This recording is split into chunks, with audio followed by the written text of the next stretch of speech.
Hello everyone. राष्ट्रीय current affair वार्षिकांक की entire video series में एक बार फिर से आप सभी का स्वागत है।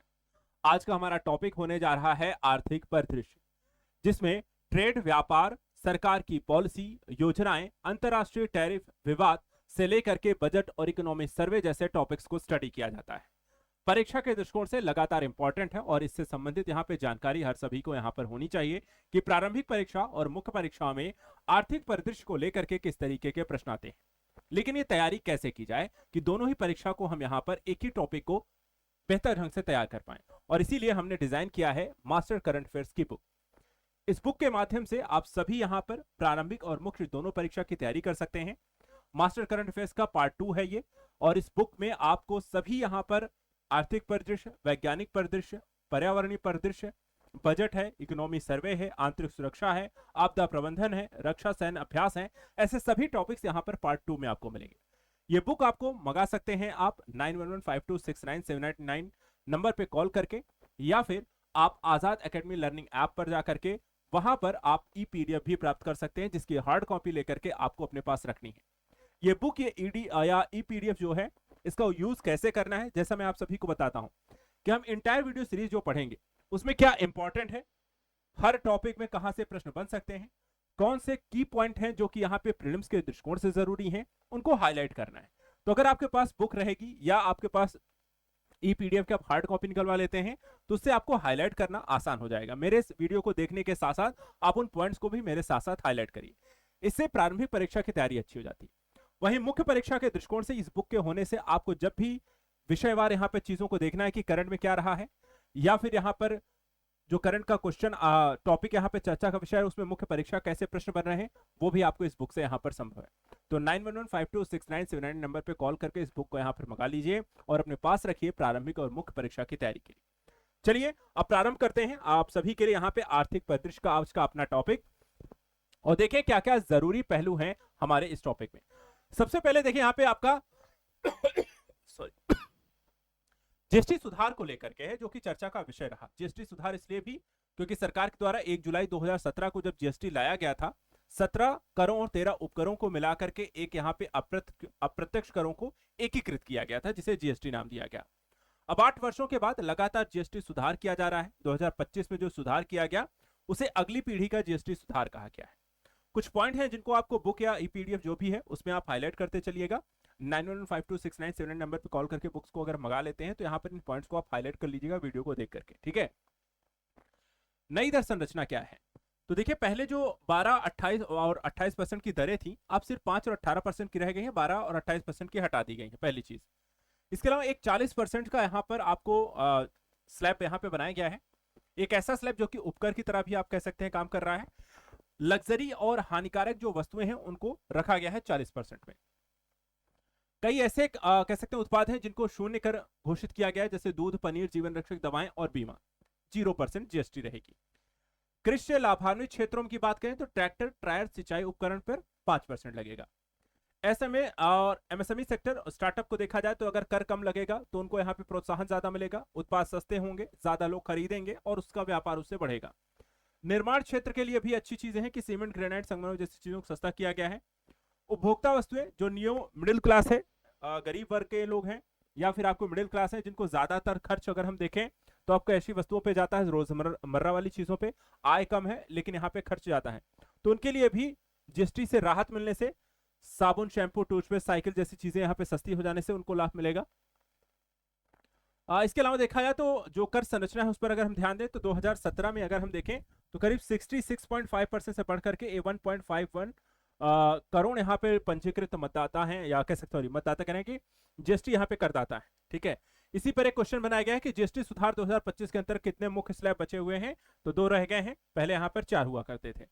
एक प्रश्न यहाँ पर मुख्य परीक्षा के लिए है, जिसको आप आंसर राइटिंग अगर करना चाहें तो यहाँ पर इस मुख्य परीक्षा के प्रश्न पर आंसर राइटिंग कर सकते हैं। जीएसटी को देखा जाए तो ये अचानक से फैसला जो है जीएसटी में सुधार ऐसा नहीं सरकार करती है, जीएसटी परिषद के द्वारा जो निर्णय लिए जाते हैं उसके माध्यम से ये लागू होता है। तो 56वीं जीएसटी परिषद की बैठक हुई 3 सितंबर 2025 को, जिसमें ये निर्णय यहाँ पे लिया गया। और इस अगर हम देखा जाए जो सुधार हुआ है तो यहाँ पर आपको हाईलाइट इसमें कर लेते हैं कुछ प्रक्रियाओं को, यहाँ पर इसको आप कर सकते हैं कि देखिए आपके परीक्षा संबंधी जो प्रश्न यहाँ पर रहेंगे क्या है कि कई सारे उत्पादों को लेकर के, ठीक है, कि क्या रहता है क्या नहीं रहता है। जैसे नया टैक्स स्लैब आपसे पूछ लिया जाए तो क्या है, तो 4 स्तरीय घटा करके 2 किया गया, 18% स्टैंडर्ड और 5% मेरिट, साथ ही कुछ वस्तुओं पर 40% डिमेरिट गुड्स के तौर पर या रेट लगा दिया गया है। बीमा को छूट प्रदान की गई है, किस तरीके के बीमा को, तो निजी है और स्वास्थ्य दोनों तरीके के बीमा को यहाँ पर आपको छूट प्रदान की गई है। इसके अलावा दैनिक उपयोग की जो वस्तुएं हैं वो सस्ती हो गई हैं, हेयर ऑयल, साबुन, शैम्पू, टूथपेस्ट, टूथब्रश, साइकिल, सब पर 5% लगेगा।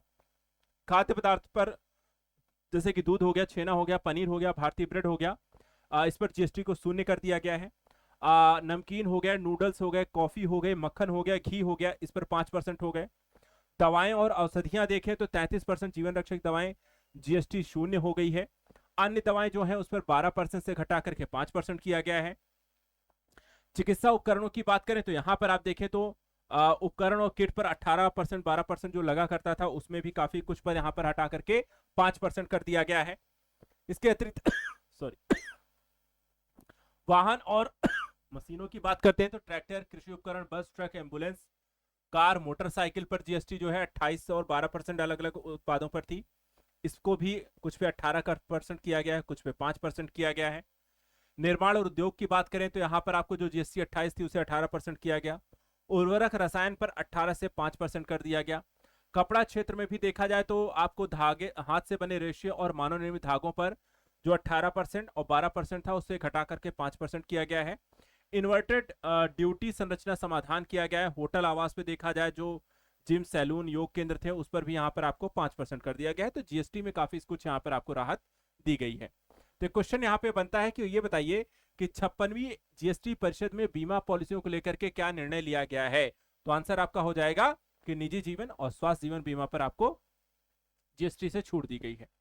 एक क्वेश्चन ये भी होता है कि ये बताइए कि जीएसटी दरों में कमी करने से अर्थव्यवस्था पर क्या प्रभाव पड़ेगा, सरकार इसे बचत उत्सव के तौर पे कैसे मना रही है। तो देखिए यहाँ पे जीएसटी के प्रभाव जो होते हैं कई अलग अलग सेक्टर्स पर पड़ेंगे और डायरेक्टली इनडायरेक्टली दोनों तरीके से। कैसे पड़ेगा वो समझिएगा। देखिए एक तो यहाँ पर आपने स्लैब संरचना जो है, एक तो 0% कई सारे को यहाँ पर आपने टैक्स फ्री किया है, 5% 18% साथ 40% वाला एक यहाँ पर डिमेरिट भी लगा दिया है। क्षतिपूर्ति उपकर लगा दिया है, ऐसी चीजें जो तंबाकू हैं या जिससे खाने से पीने से चीजें नुकसान ज्यादा होती हैं, बीमारियां फैल रही हैं, लोगों का यहाँ पर आर्थिक स्थिति कमजोर हो रही है, उन पर आप क्षतिपूर्ति उपकर लगा देते हैं। आर्थिक प्रोत्साहन के दृष्टिकोण से देखा तो सरकार के द्वारा कई सारी दरों में कटौती करने से लोगों की मांग बढ़ जाएगी क्योंकि सामान सस्ते हो जाएंगे। सामान अगर सस्ता मिलता है तो भारतीयों का है भैया एक के बजाय 2 ले लेना है, तो ऐसी स्थिति में यहाँ पर आपको देखा जाए तो उत्पाद आपकी मांग जो है वो बढ़ जानी है। एमएसएमई की बात करें तो भैया छोटे मोटे जो उद्योग यहाँ पर थे जिन पर बहुत ज्यादा टैक्स लग जाता था, सामान छोटा लेकिन लगता महंगा था, तो अब यह जब चीजें सस्ती होंगी तो वहां पर ऐसे उद्योगों को बाजार ज्यादा होगा, कई नई नई जगह पर पहुंचने लगेंगे, उससे उनका यहाँ पर नए लोग यहाँ पर मार्केट ओपन हो जाएगा। अब सिर्फ यूपी के बजाय पता लगा वो पूरे भारत में, भारत के बाहर फिर आपको देखा जाए तो यूरोप में, यूरोप के बाहर अफ्रीका में, अफ्रीका से आपको एशियन में। तो आपको अगर सामान सस्ता है तो आप कई अलग अलग क्षेत्रों में नए बाजार यहाँ पे प्राप्त कर सकते हैं। इसके अतिरिक्त अगर हम देखें और क्या फायदा है, तो और फायदा है स्वास्थ्य क्षेत्र को। चिकित्सा जो होगी, जो व्यापार आपको देखा जाए तो जो डॉक्टर के हॉस्पिटल के जो चक्कर लगा करते हैं, उपकरण अगर आपको सस्ते हो जाएंगे तो इलाज भी आपको सस्ता हो सकता है। रियल एस्टेट की बात करें तो यहाँ पर सीमेंट, सरिया इत्यादि अगर आपको सस्ती हो गई, जो फ्लैट बनते हैं वो आपको सस्ते हो जाएंगे। अगर या आप खुद घर बनवा रहे हैं तो भी वहां पर आपकी लागत कम हो जाएगी। इसके अलावा नवीनीकरण ऊर्जा, जो सौर पैनल यहाँ पर आपको लगवाया जाता है, जो घर घर लगाने के अभियान अभी चल रहा है कि भैया लगवा लीजिए, सरकार आपको सब्सिडी दे रही है, तो अब सरकार ने जीएसटी भी कम कर दिया, यानी कि जो आप यहाँ पर पैसा लगा के खरीद भी रहे हैं वो भी आपको कम पैसे लगाकर चीजें मिल जाएंगी और आप जो है आसानी से लगवा सकते हैं, तो लागत आपकी कम हो जाने वाली है। सोलर पैनल लगवा लीजिए, बिजली के बिल के झंझट से फ्री हो जाओगे। इसके साथ साथ देखा जाए तो आपको नवीकरणीय ऊर्जा, पर्यावरण में भी आप थोड़ा थोड़ा योगदान देना शुरू कर चुके होंगे। राजस्व प्रभाव की बात करें तो सरकार को देखो भैया, अचानक से आपको 4 जगह से टैक्स ले रहे थे, 2 ही जगह से टैक्स लेना शुरू करोगे तो मैटर क्या होगा, टैक्स कम आएगा। लेकिन मैटर क्या है कि जब 2 ही यहाँ पर सस्ता हो जाएगा, टैक्स कम लगेगा, तो यहाँ पर लोगों की मांग ज्यादा बढ़ेगी, मांग ज्यादा बढ़ेगी, ज्यादा चीजें खरीदेंगे, ज्यादा दायरा बढ़ेगा, और दायरा बढ़ेगा तो इससे क्या होगा, सरकार का वापस से टैक्स कलेक्शन अच्छा हो जाएगा। वैश्विक प्रतिस्पर्धा बढ़ेगी क्योंकि सामान भारत के सस्ते हो जाएंगे, विदेशों में जाएंगे, दूसरे बाजारों में जाएंगे, वहां पर दूसरे सामानों के साथ जब प्रतिस्पर्धा होगी और भारतीय सामान क्योंकि टैक्स कम लगता है तो मार्केट में भी जाने के बाद भी वो सस्ते रहेंगे। ऐसी स्थिति में भारतीय उत्पाद, मेड इन इंडिया प्रोडक्ट को बढ़ावा, सस्ते हैं प्लस टिकाऊ होते हैं, जो उनकी क्वालिटी यहाँ पर अच्छी होती है, तो वहां पर ब्रांड आपको बनता है। दूसरी चीज, आपके उत्पाद जो होती है आसानी से यहाँ पर कंपीट कर सकते हैं। तो ये सारी चीजें जो भारत को यहाँ पर फायदा काफी करेगा जीएसटी हटाने से। दीर्घकालिक देखा जाए प्रभाव इसके ज्यादा होंगे और उद्योग से लेकर हर एक सेक्टर को इसका यहाँ पर फायदा मिलेगा। हाँ, कई सारे सेक्टर में यहाँ पर देखिए विलासिता वस्तुओं पर कर लग गया, सेवा क्षेत्र को सीमित लाभ है, राजस्व, राज्यों को जो राजस्व की चिंता है वो यहाँ पर आपको बनी हुई है क्योंकि सरकार को अभी देखा टैक्स कलेक्शन कम होगा अब। लेकिन फ्यूचरिस्टिक दृष्टिकोण से देखा जाए, शुरुआती आपको कह सकते हैं कि अभी आपको नुकसान हो सकता है, लेकिन फ्यूचर के दृष्टिकोण से देखें तो फायदा बहुत ज्यादा होगा। एक क्वेश्चन है, हाल ही में संशोधित जीएसटी दर संरचना में मुख्य कर स्लैब कितना है? देखिए 0% का ऑप्शन इसमें अगर दे दिया गया है ऑप्शन में तो 3 हो जाएंगे, है तो 2 ही, लेकिन 0% को अगर मानते हो तो फिर 3 हो जाएंगे। ठीक है, तो 0, 5 और 18। विश्व बैंक सौर परियोजना क्या है? तो यहाँ पे देखिए सबसे पहले तो 9 सितंबर 2025 को विश्व बैंक ने जारी किया है। फुल फॉर्म ध्यान रखिएगा, strengthening coastal resilience and the economy project. तो कोस्टल से रिलेटेड है तो उसी तरीके का यहाँ पर टॉपिक भी होगा, तो क्वेश्चन पर यहाँ पे ध्यान देते हैं। मंजूरी कब मिली? 9 सितंबर 2025 को। लागत कितनी आएगी? $212.64 मिलियन। लाभार्थी राज्य 2 हैं, तमिलनाडु और कर्नाटक। पारिस्थितिक कार्य क्या होगा कि करीब 30,000 हेक्टेयर समुद्री भू दृश्यों का संरक्षण करना है। इसके अलावा विशेष जो फोकस रहेगा इस योजना में कहां पर है? मैंग्रोव रोपण, रेत के टीले, कोरल और संकटग्रस्त प्रजातियों के संरक्षण में। रोजगार सृजन की बात कर लेते हैं, लगभग 1 लाख लोगों को रोजगार मिलेगा। 70,000 महिलाओं को पर्यटन के दृष्टिकोण से प्रशिक्षण दिया जाएगा। प्लास्टिक प्रदूषण पर हम नियंत्रण स्थापित करने की कोशिश करेंगे। कचरे की वैल्यू चेन को सुदृढ़ किया जाएगा। 1.2 लाख अनुमानित इससे लाभार्थी होंगे। वित्तीय जो सहायता है वो IBRD से यहाँ पर मिल रही है। 23 साल का एक लोन मिला है जो आपको 6.5 ईयर का आपको एक ग्रेस पीरियड भी मिलता है। करीब करीब 30 साल के लिए ऋण मिल गया है, आराम से आप काम करते रहिए। ठीक है, चलिए आगे बढ़ते हैं, क्वेश्चन बना लेते हैं। सौर परियोजना 2025 जिसे बैंक ने भारत में मंजूरी दी, इसका मुख्य उद्देश्य क्या था? तो ऑप्शन यहाँ पे तटीय पारिस्थितिकी तंत्र को संरक्षण भी देना है और दूसरी तरफ उसके माध्यम से रोजगार भी उत्पन्न करना है। अगला टॉपिक है कि भारत बना है दुनिया की चौथी सबसे बड़ी अर्थव्यवस्था। किसको हमने पीछे छोड़ा है? जापान को पीछे छोड़ दिया है। और अंतरराष्ट्रीय मुद्रा कोष के आंकड़ों के अनुसार यानी IMF कहता है कि भारत चौथी सबसे बड़ी अर्थव्यवस्था बन चुकी है। $4.187 ट्रिलियन की हमारी नॉमिनल GDP है, जबकि जापान की रह गई है $4.186 ट्रिलियन की। हमसे आगे कौन कौन से देश हैं? तो अमेरिका, चीन, जर्मनी है पहली 3 और चौथे पे हम आ चुके हैं। इसके अलावा IMF का यह भी कहना है कि 2027-28 तक हम जर्मनी को पीछे छोड़ करके तीसरी सबसे बड़ी अर्थव्यवस्था भी बन जाएंगे। बात करते हैं भारत की GDP आंकड़ों की, तो 2014 में हमारी जो GDP थी वो $2.03 ट्रिलियन की थी, जो 2025 तक देखें $4.187 ट्रिलियन की हो गई। इसके अलावा भारत की वार्षिक वृद्धि दर जो है 6 से 7% रहने की बात कही गई है, जापान की 1% रहेगी। भारत की युवा जनसंख्या, श्रम शक्ति, इसका सबसे बड़ा यहाँ पर देखा है लाभ इस भारत को मिल रहा है। अर्थव्यवस्था का सबसे प्रमुख यहाँ पर आधार है। सरकारी जो पहले हैं डिजिटल इंडिया PLI स्कीम और डिजिटल इंडिया स्टार्टअप इंडिया, उसका यहाँ पर भारत को फायदा मिला है। सेवा क्षेत्र IT लगातार बेहतर कर रहे हैं। निर्माण बुनियादी ढांचा ई-कॉमर्स में तेजी विस्तार हुआ है। और जापान में दूसरी तरफ उलट ही समस्या है कि वृद्ध आबादी है, धीमी वृद्धि दर है, युवा शक्ति का यहाँ पर लाभ नहीं मिल रहा है। इसके कारण जापान धीरे धीरे पीछे जा रहा है और भारत यहाँ पर तेजी से आगे बढ़ रहा है। एक क्वेश्चन देख लेते हैं। IMF के अनुसार IMF के अनुसार भारत ने 2025 में किस देश को पीछे छोड़ करके दुनिया की चौथी सबसे बड़ी अर्थव्यवस्था बन गई है? तो ऑप्शन हो जाएगा आपका B, जापान। मुख्य परीक्षा के प्रश्न देखते चलेंगे। जो भी अभ्यर्थी मुख्य परीक्षा के दृष्टिकोण से इस वीडियो को देख रहे हैं तो यहाँ पर क्वेश्चन को नोट डाउन कर सकते हैं, बुक अपने पास है तो आंसर राइटिंग भी कर सकते हैं। UPI UPU एकीकरण परियोजना 2025 ये कब की गई? 9 सितंबर 2025 को दुबई में 28वीं यूनिवर्सल पोस्टल कांग्रेस। केंद्रीय संचार पूर्वोत्तर क्षेत्र के विकास मंत्री ज्योतिरादित्य सिंधिया के संदर्भ में उपस्थिति में इसका यहाँ पर एकीकरण किया गया है। इसके बारे में पॉइंट्स ध्यान बहुत अच्छे से नोट कर लीजिए क्योंकि ये सरकार के द्वारा लगातार UPI को बढ़ावा देने की कोशिश की जा रही है। तो भारत का UPI और UPU जो है वो इंटर कनेक्शन प्लेटफॉर्म से यहाँ पर जोड़ दिया गया है। उद्देश्य क्या है कि सस्ती, सुरक्षित और तेज अंतर्राष्ट्रीय मनी ट्रांसफर सुविधा सुनिश्चित हो सके। योजनाएं का लाभ किससे मिल रहा है? प्रवासी भारतीयों को जो अपने परिवारों को भारत में पैसा भेजते हैं। डीओपी, आईएनपीएल और यूपीओ यहाँ पर 3 संस्थाएं जो साझेदार हैं और इसको मिलकर के क्रियान्वित करेंगी।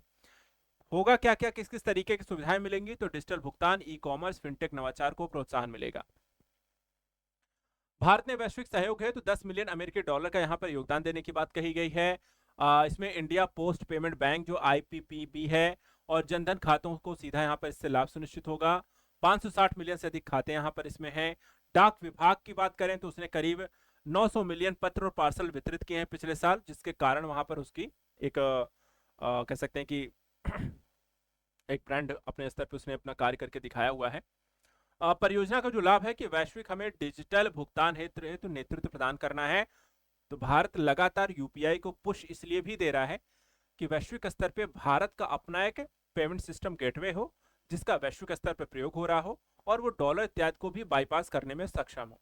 धीरे धीरे ही सही, करीब करीब अब 8 देशों ने इसका उपयोग करना शुरू कर दिया है और इन फ्यूचर जैसे जैसे इसका यहाँ पे ग्लोबल हम कह सकते हैं पावर हम बनेंगे, उसका फायदा भारत को मिलेगा। एक क्वेश्चन बनाते हैं, हाल ही में शुरू की गई यूपीआई यूपीयू एकीकरण परियोजना किस उद्देश्य से संबंधित है?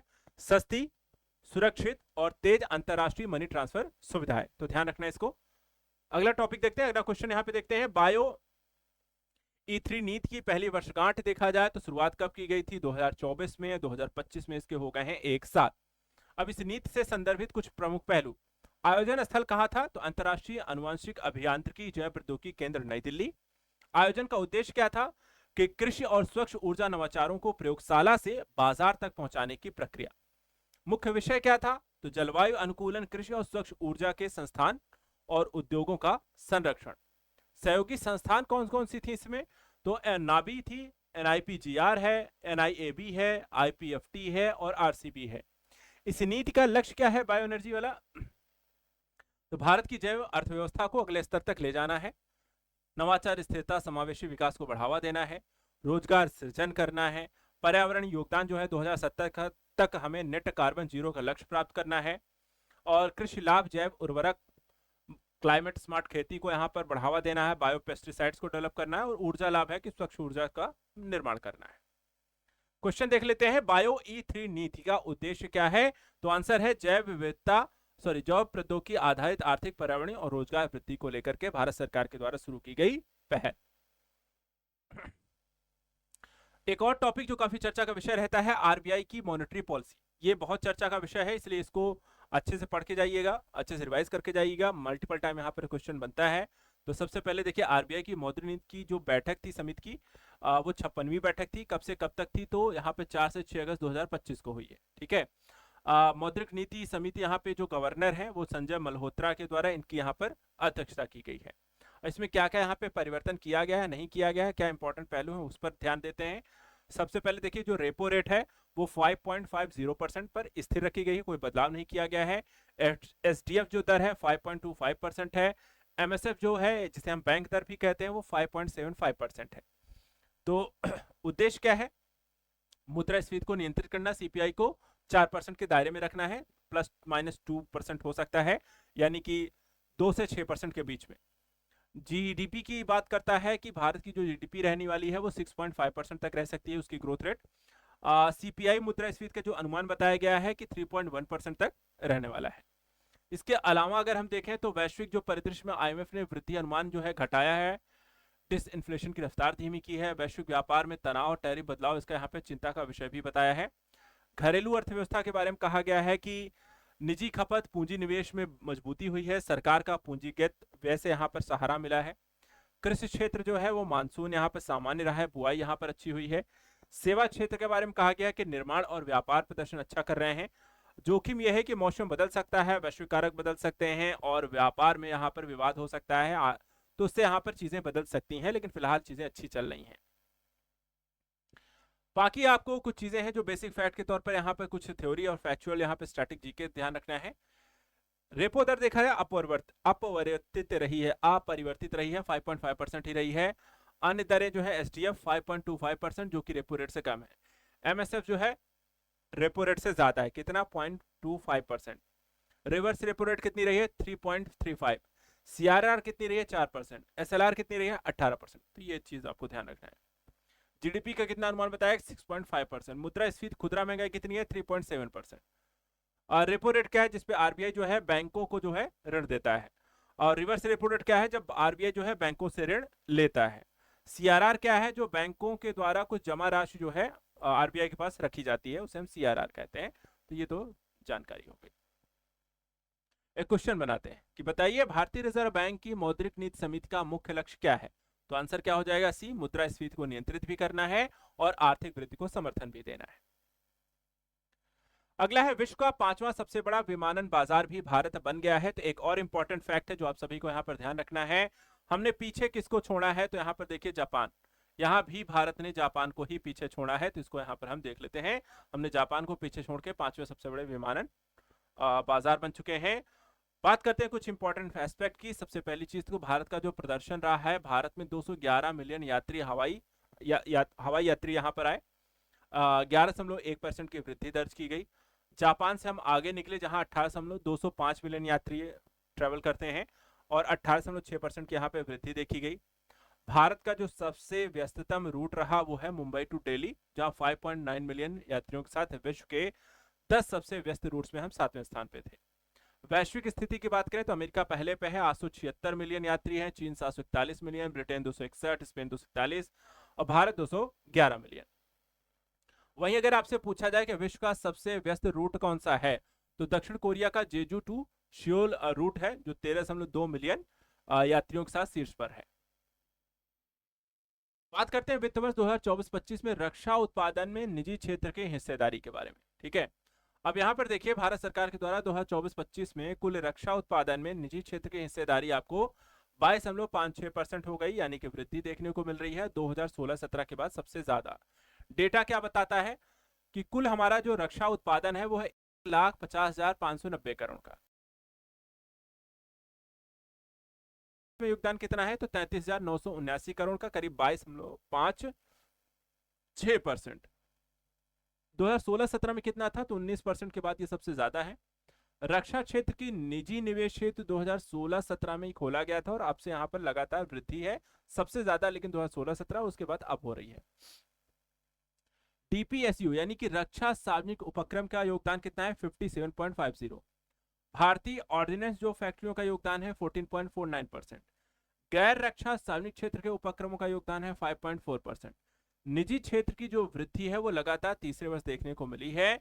और रक्षा बजट जो हमारा है उसमें आपको 2013-14 में जहां 2.53 लाख था करोड़, वो 2025-26 में 6.81 लाख करोड़ हो चुका है। तो आत्मनिर्भर भारत, मेक इन इंडिया, निर्यात बढ़ने के यहाँ पे संकेतकों के लिए अच्छा है। क्वेश्चन इस पर देख लेते हैं, वित्त वर्ष 2024-25 में भारत के रक्षा उत्पादन निजी क्षेत्र की हिस्सेदारी कितनी हो गई है, तो 22.56%। अगला है लैरी एरिसन, दुनिया के सबसे अमीर व्यक्ति बने थे और फिर यहाँ पे एलन मस्क ने इनको फिर से पीछे छोड़ दिया है। अपडेटेड तौर पे आपको बता देते हैं, बाकी जब मैगजीन यहाँ पर आपको बनी थी तब यहाँ पर जरूर लैरी एरिसन थे। ये कौन है, तो ब्लूमबर्ग बिलियनियर इंडेक्स के द्वारा ओरेकल के को फाउंडर हैं लैरी एरिसन, और ये पहली बार बने थे दुनिया के सबसे अमीर व्यक्ति। तो इनका क्या अचानक से बन कैसे गए थे कि 101 अरब डॉलर की एक ही दिन में इनकी संपत्ति बढ़ गई और 393 अरब डॉलर हो गई, जिससे एलन मस्क जो है 385 पे ही रहेगा और ये सबसे अमीर व्यक्ति बन जाते हैं। सबसे बड़ा सिंगल डे गेन इनको हासिल हुआ था। कारण था ओरेकल यहाँ पर तिमाही जो अपने डेटा जारी करते हैं उसमें अच्छा प्रदर्शन था। क्लाउड बिजनेस और एआई से इनको अच्छे ऑर्डर मिल गए थे। शेयर में इसके कारण 41% की तेजी आ गई और ओरेकल जो है अचानक से यहाँ पर सबसे अच्छा बिजनेस करती हुई दिखाई देती है, फायदा सबको मिल गया। एलिसन कंपनी के देखा जाए जो ओरेकल है उसमें इनका 40% हिस्सेदारी है और ये कहते हैं कि एआई चेंजेस एवरीथिंग, यानी एआई जो है आगे सब कुछ बदल देगा। दूसरी ओर टेस्ला के शेयर गिरे थे। यूरोप और अमेरिका में टेस्ला की कार सेल्स दबाव में है और यूरोप में यहाँ पे 40% की गिरावट भी देखी गई है। चलिए बात करते हैं इस पर एक क्वेश्चन की हाल ही में दुनिया के सबसे अमीर व्यक्ति जिसने एलन मस्क को पीछे छोड़ा कौन थे, वो लैरी एलिसन। अगला है कि भारत का विदेशी मुद्रा भंडार जो है 1.48 अरब डॉलर यहाँ पर बढ़ गया है, जो भारत का फॉरेक्स रिजर्व है। तो कितना हो गया है, तो 695.10 अरब डॉलर। इसको ध्यान रखिएगा, फॉरेक्स रिजर्व को लेकर के कई बार एग्जाम में प्रश्न आपसे पूछ लिया जाता है। तो भारत का फॉरेक्स रिजर्व कितना है? 695.10 अरब डॉलर का। इसके अलावा देखा जाए तो सबसे बड़ा जो हिस्सा है इसमें विदेशी मुद्रा परिसंपत्तियों का, जिसे हम एफसीए कहते हैं, और ये है 101.92 अरब डॉलर बढ़कर के 585.90। इसके अलावा हम यूरो, येन, पाउंड जैसी मुद्राओं को भी इसमें रखते हैं, निवेश करते हैं। सोने का भंडार भी रखते हैं, जो कि 2.16 अरब डॉलर घट करके 86.16 अरब डॉलर हो गया है। इसके अलावा आईएमएफ के का कहना है कि भारत की स्थिति 4.75 अरब डॉलर की है। सितंबर 2024 में हमने सबसे ज्यादा यहाँ पर आपको आंकड़ा दर्ज किया था, हमारा फॉरेक्स रिजर्व बढ़ के हो गया था 704.88 अरब डॉलर का। बाकी यहाँ पर चीजें आरबीआई जो होती है इस फॉरेक्स या डॉलर का जो प्रयोग करती है मुद्रा में के बाजार को संतुलित करने के दृष्टिकोण से उसकी खरीद और बिक्री भी करती रहती है। इसी पर देखते हैं, क्वेश्चन यहाँ पे बनाते हैं कि भारत का विदेशी मुद्रा भंडार अगस्त 2025 में कितने अरब डॉलर का हो गया? तो आंसर है 695.10 अरब डॉलर का। एक टॉपिक देखिए, यहाँ पे एक समझौता हुआ है। ट्रेड और व्यापार को लेकर इस समय बाजार चर्चा का विषय बना रहता है। अब भारत ने ईएफटीए मुक्त व्यापार समझौता यहाँ पर साइन किया है, जो कि 1 अक्टूबर 2025 से लागू हो रहा है।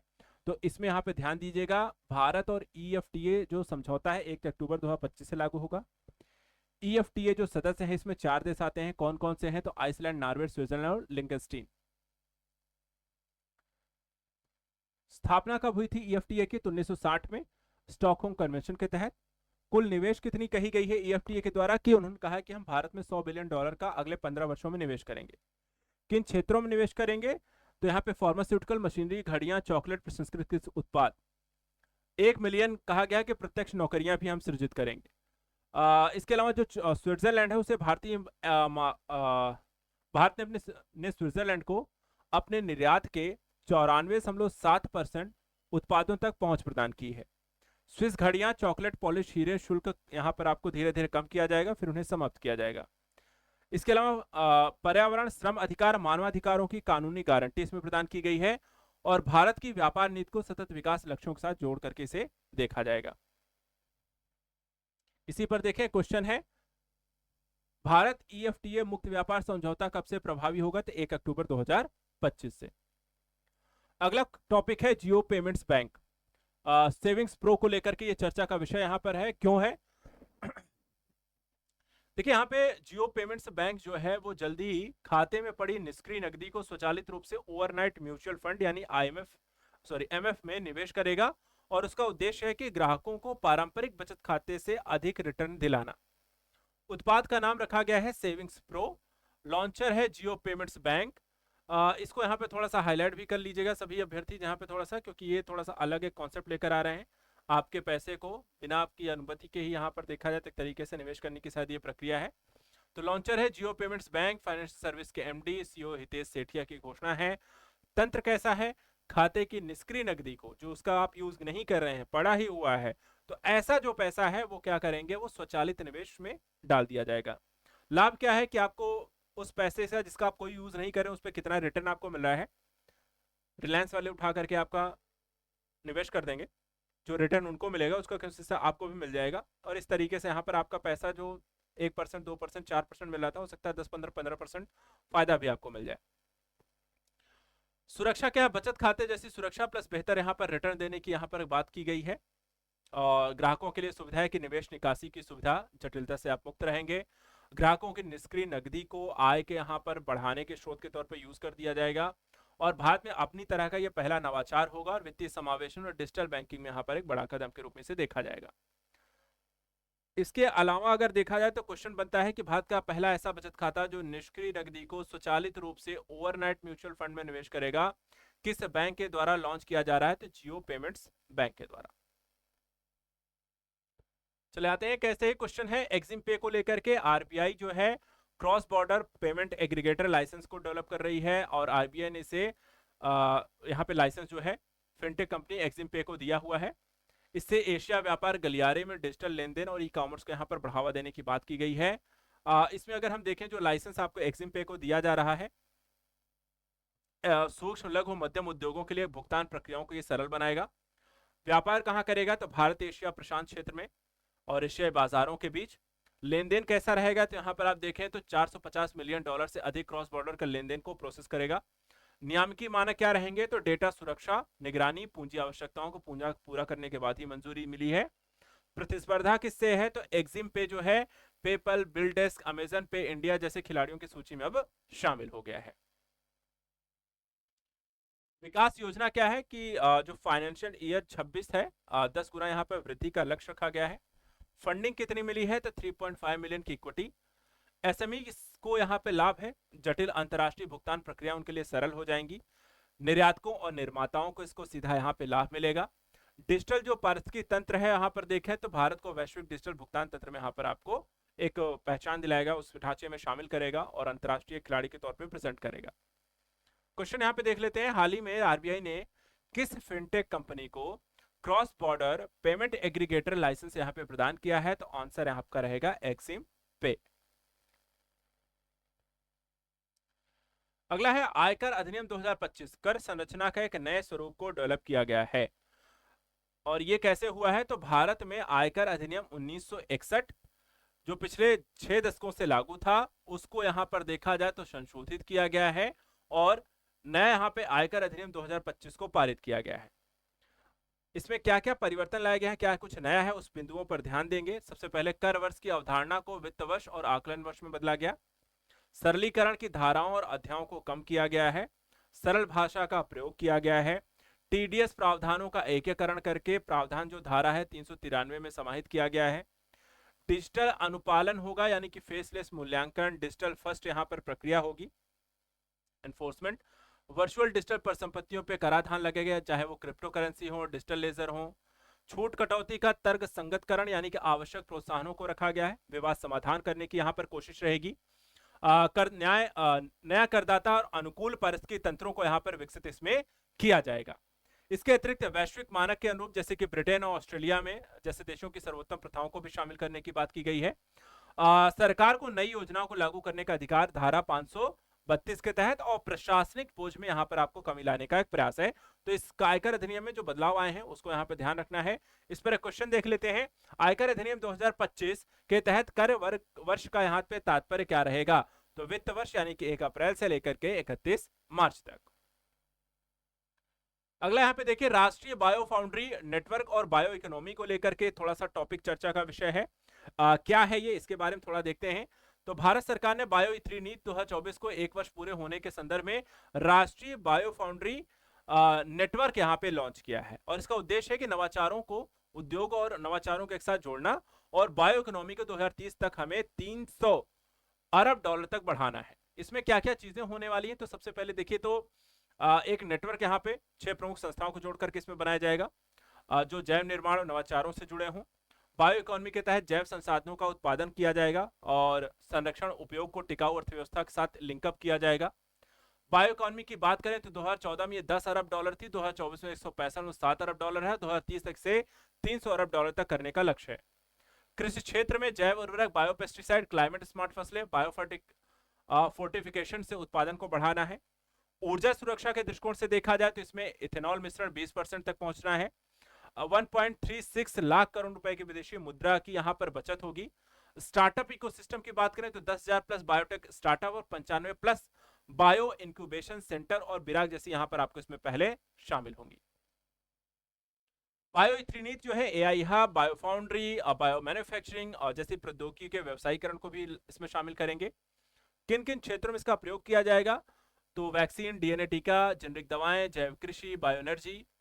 लेकिन समस्याएं हैं कि वित्तीय जोखिम है, पैसा कहां से मिलेगा, कितना मिलेगा, कौशल युक्त यहाँ पर कितने लोग हैं, नियामक संस्थाएं जो होती हैं बहुत ज्यादा जटिलताएं उत्पन्न करती हैं, तो कई सारी चीजें हैं जिसको यहाँ पर पार पाना होगा।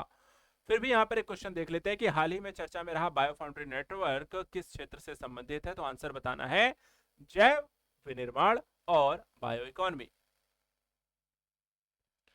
फॉर्च्यून ग्लोबल 500 सूची यहां पर जारी की गई है, हर साल यहां पर आती है। इस बार 9 भारतीय कंपनियों को इसमें शामिल किया गया है। कौन सी हैं, कैसी हैं, उसको देख लेते हैं। सबसे पहले तो 500 कंपनियां हैं। 41.60 ट्रिलियन डॉलर जो है इनका राजस्व है। विश्व में रोजगार में योगदान में देखा जाए तो 70.1 मिलियन रोजगार ये देती हैं। शीर्ष 10 कंपनियां कौन सी हैं, तो इसमें है आपका अमेजन, वॉलमार्ट पहला है, अमेजन दूसरा है, स्टेट ग्रिड थर्ड है, सऊदी अरामको और चौथा पे है channel national petroleum, Sinopec group, United health group, Apple, CBS health और बर्कशायर हाथवे है।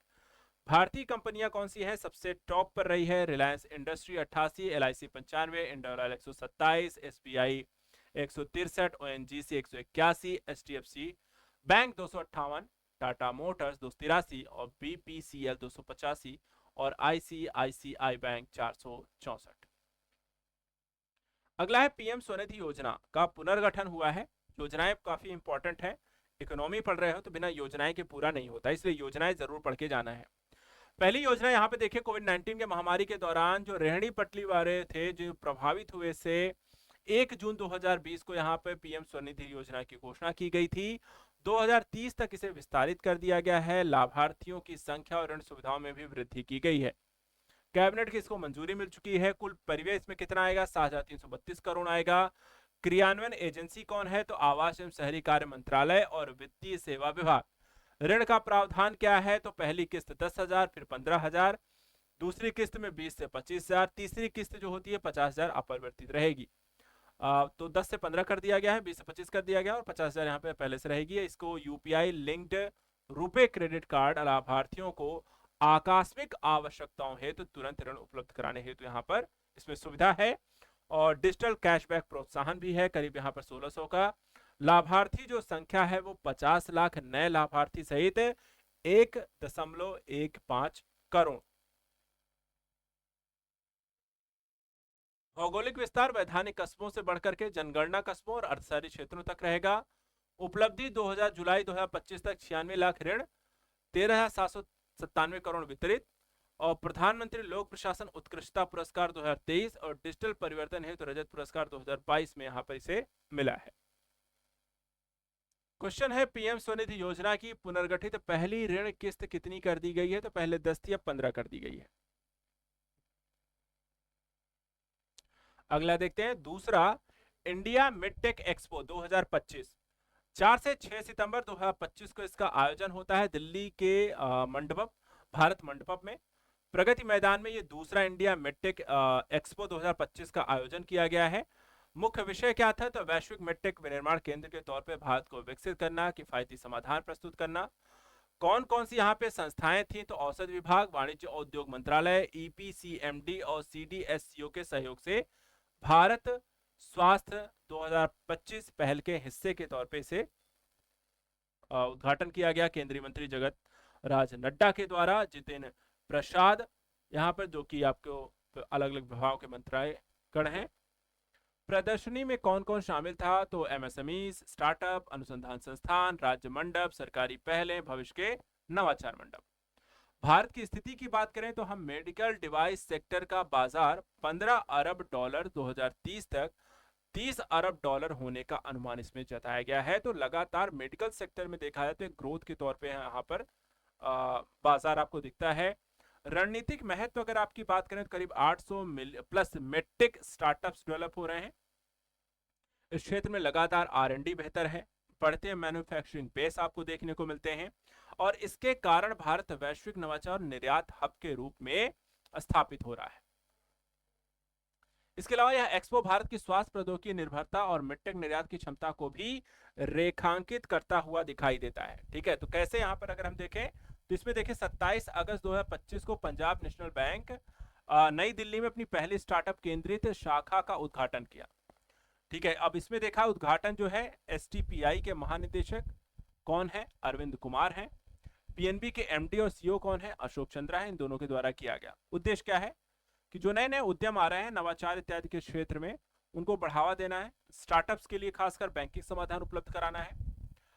एमओयू एक साइन किया गया है किसके किसके बीच? तो पीएनबी और software technology parks of India के बीच।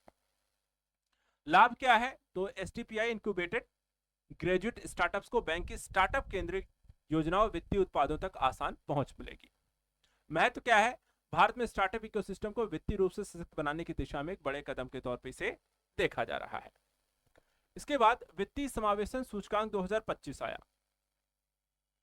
अब इसमें देखा जाए तो 5 मुख्य बिंदु हैं। सबसे पहले इसकी स्कोर जो है 2025 के लिए कितना है? 67.0, 2024 से बेटर है। पिछला था 64.2। आधार कितने हैं तो 97 संकेतक है। 3 उपमुख सूचकांक है जिसमें है पहुंच को 35%, उपभोग को 45%, गुणवत्ता को 20%। 26 संकेतों पर आधारित है जिसमें बैंकिंग, डिजिटल, पेंशन, बीमा इत्यादि शामिल है। उपयोग देखा है तो 52 संकेतकों से मापा जाता है जिसमें बचत, ऋण, बीमा, निवेश, यूपीआई और लेन देन शामिल है। और गुणवत्ता में 19 जो है संकेतक शामिल होते हैं और इसमें वित्तीय साक्षरता, उपभोक्ता संरक्षण, असमानता से संबंधित प्रयास भी आपको शामिल होती है। तो वित्तीय समावेशन सूचकांक जुलाई 2025 में मार्च 2025 के लिए इसे जारी किया गया था। ठीक है, इसके बाद अगला जो टॉपिक इसमें हम देखने को मिलते हैं, अगला है समुद्री खाद्य निर्यातक सम्मेलन 2025। तो कहाँ हुआ तो 11 अगस्त 2025 को नई दिल्ली अंबेडकर भवन में समुद्री खाद्य निर्यातक सम्मेलन का आयोजन हुआ, तो इसको हाईलाइट कर लीजिएगा। इसके अलावा कौन कौन से मंत्रालय विभाग इसमें शामिल हैं तो मत्स्य पालन विभाग, मत्स्य पालन पशुपालन डेयरी मंत्रालय। मुख्य बिंदु जो है डेटा को थोड़ा सा हाईलाइट करेंगे हम सभी। यहाँ पे भारत का मछली उत्पादन देखिए कितना है, ठीक है, तो वो एक चीज ध्यान रखेंगे। कब से कब के बीच है थोड़ा तुलना भी कर लीजिए। 2013-14 से 2024-25 में 104% की वृद्धि हुई है। उत्पादन जो संरचना है, जलीय कृषि का योगदान 75%, अंतर्देशीय मत्स्य पालन के साथ। समुद्री जो खाद्य निर्यात की बात करें तो 17.81 लाख मीट्रिक टन, जो कि 60,523.89 करोड़ का है।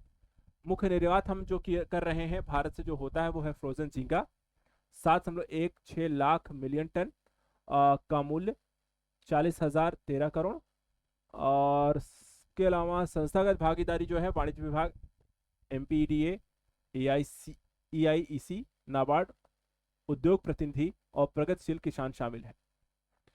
गिफ्ट सिटी में यूएई का पहला बैंक भी ओपन हो गया। एक और जो महत्वपूर्ण बिंदु यहाँ पर आप चर्चा का विषय है, तो जुलाई 2025 में यूएई का मशरेक बैंक, इसे ध्यान रखिएगा कौन सा बैंक है, इसको हाईलाइट कर लीजिएगा, यहाँ अंडरलाइन भी आप कर सकते हैं। तो 2025 में यूएई का मशरेक बैंक जो है Gujarat international finance tech city Gandhinagar में शाखा खोलने वाला एक अंतर्राष्ट्रीय यहाँ पर पहला यूएई बैंक बन गया है। अन्य जो टॉपिक हैं, शुरुआत का समय, सभी नियामक अनुमतियों के बाद शाखा वर्ष 2025 की चौथी तिमाही तक शुरू होगी। मशरेक की भारत में पहले से ही शाखा है जो इससे सबसे बड़े अंतर्राष्ट्रीय परिचालनों में से एक है। गिफ्ट सिटी भारत का पहला अंतर्राष्ट्रीय वित्तीय सेवा केंद्र है बैंकिंग और फाइनेंस को लेकर के। रणनीतिक लाभ यह है कि भारत यूएई के आर्थिक संबंध और भी मजबूत होंगे, विदेशी निवेश और बैंकिंग सेवाओं को बढ़ावा मिलेगा। कोलंबिया और उज्बेकिस्तान एनबीडी में शामिल हो चुके हैं। ठीक है, तो पृष्ठभूमि अगर हम देखें तो 5 जुलाई 2025 को कोलंबिया और उज्बेकिस्तान न्यू डेवलपमेंट बैंक के आधिकारिक सदस्य बन चुके हैं। तो 2 नए देश हैं, तो इनको यहाँ पर आप हाईलाइट भी कर सकते हैं कौन कौन से हैं। और घोषणा जो है एनडीबी के अध्यक्ष जो हैं डिल्मा वाना रूसेफ, जो कि ब्राजील के रियो डी जेनेरो में 10वीं बोर्ड की बैठक के दौरान इनके द्वारा की गई है। इसके अलावा कुल सदस्य देश कितने हैं तो 11 हो गए हैं। ब्राजील, रूस, भारत, चीन, दक्षिण अफ्रीका, यूएई, बांग्लादेश, मिस्र, अल्जीरिया, कोलंबिया और उज्बेकिस्तान। और कोलंबिया का अनुरोध था कि राष्ट्रपति गुस्तावो पेट्रो ने 16 मई 2025 को संघाई औपचारिक सदस्यता का अनुरोध किया हुआ था। और एनडीबी जो है वो ब्रिक्स से परे वैश्विक दक्षिण देशों में उसकी पहुंच के प्रभाव को बढ़ाने का काम कर रहा है। विश्व ऊर्जा निवेश रिपोर्ट 2025 भी आ चुकी है और इसमें अगर हम देखें तो भारत जो है विश्व ऊर्जा निवेश रिपोर्ट का ये 10वां संस्करण है। और इसमें सबसे पहली चीज तो देखिए जो वैश्विक निवेश की बात की गई है 2025 के लिए, ऊर्जा क्षेत्र में पूंजी प्रवाह बढ़कर के 3.3 ट्रिलियन अमेरिकी डॉलर होने का अनुमान 2024 की तुलना में 2% अधिक बताया गया है। देखा जाए तो नवीकरणीय परमाणु ग्रिड, भंडारण और दक्षता पर यहाँ पर ज्यादा निवेश होगा और 1.1 ट्रिलियन डॉलर तेल, गैस और कोयले पर। सौर ऊर्जा अग्रणी है सबसे ज्यादा, जिसमें अगर हम देखें 450 बिलियन डॉलर की उम्मीद है निवेश के स्तर पर। क्षेत्रीय प्रवृत्तियों की बात करें तो चीन में 100 गीगावाट, भारत ने 15 गीगावाट नए कोयला संयंत्रों को मंजूरी दी।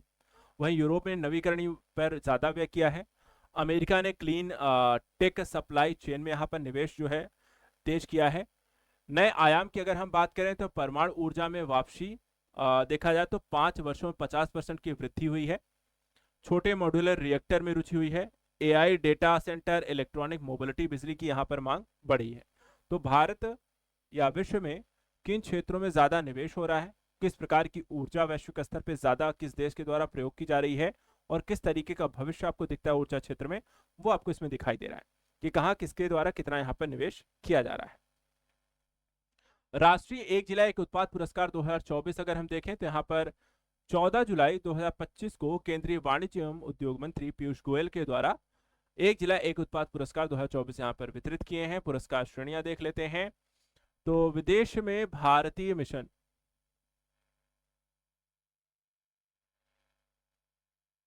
इसमें स्वर्ण और रजत।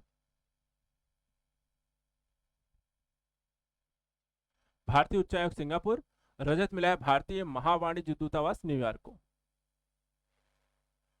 इसके बाद कांस्य मिला है भारतीय महावाणिज्य दूतावास वैंकूवर को।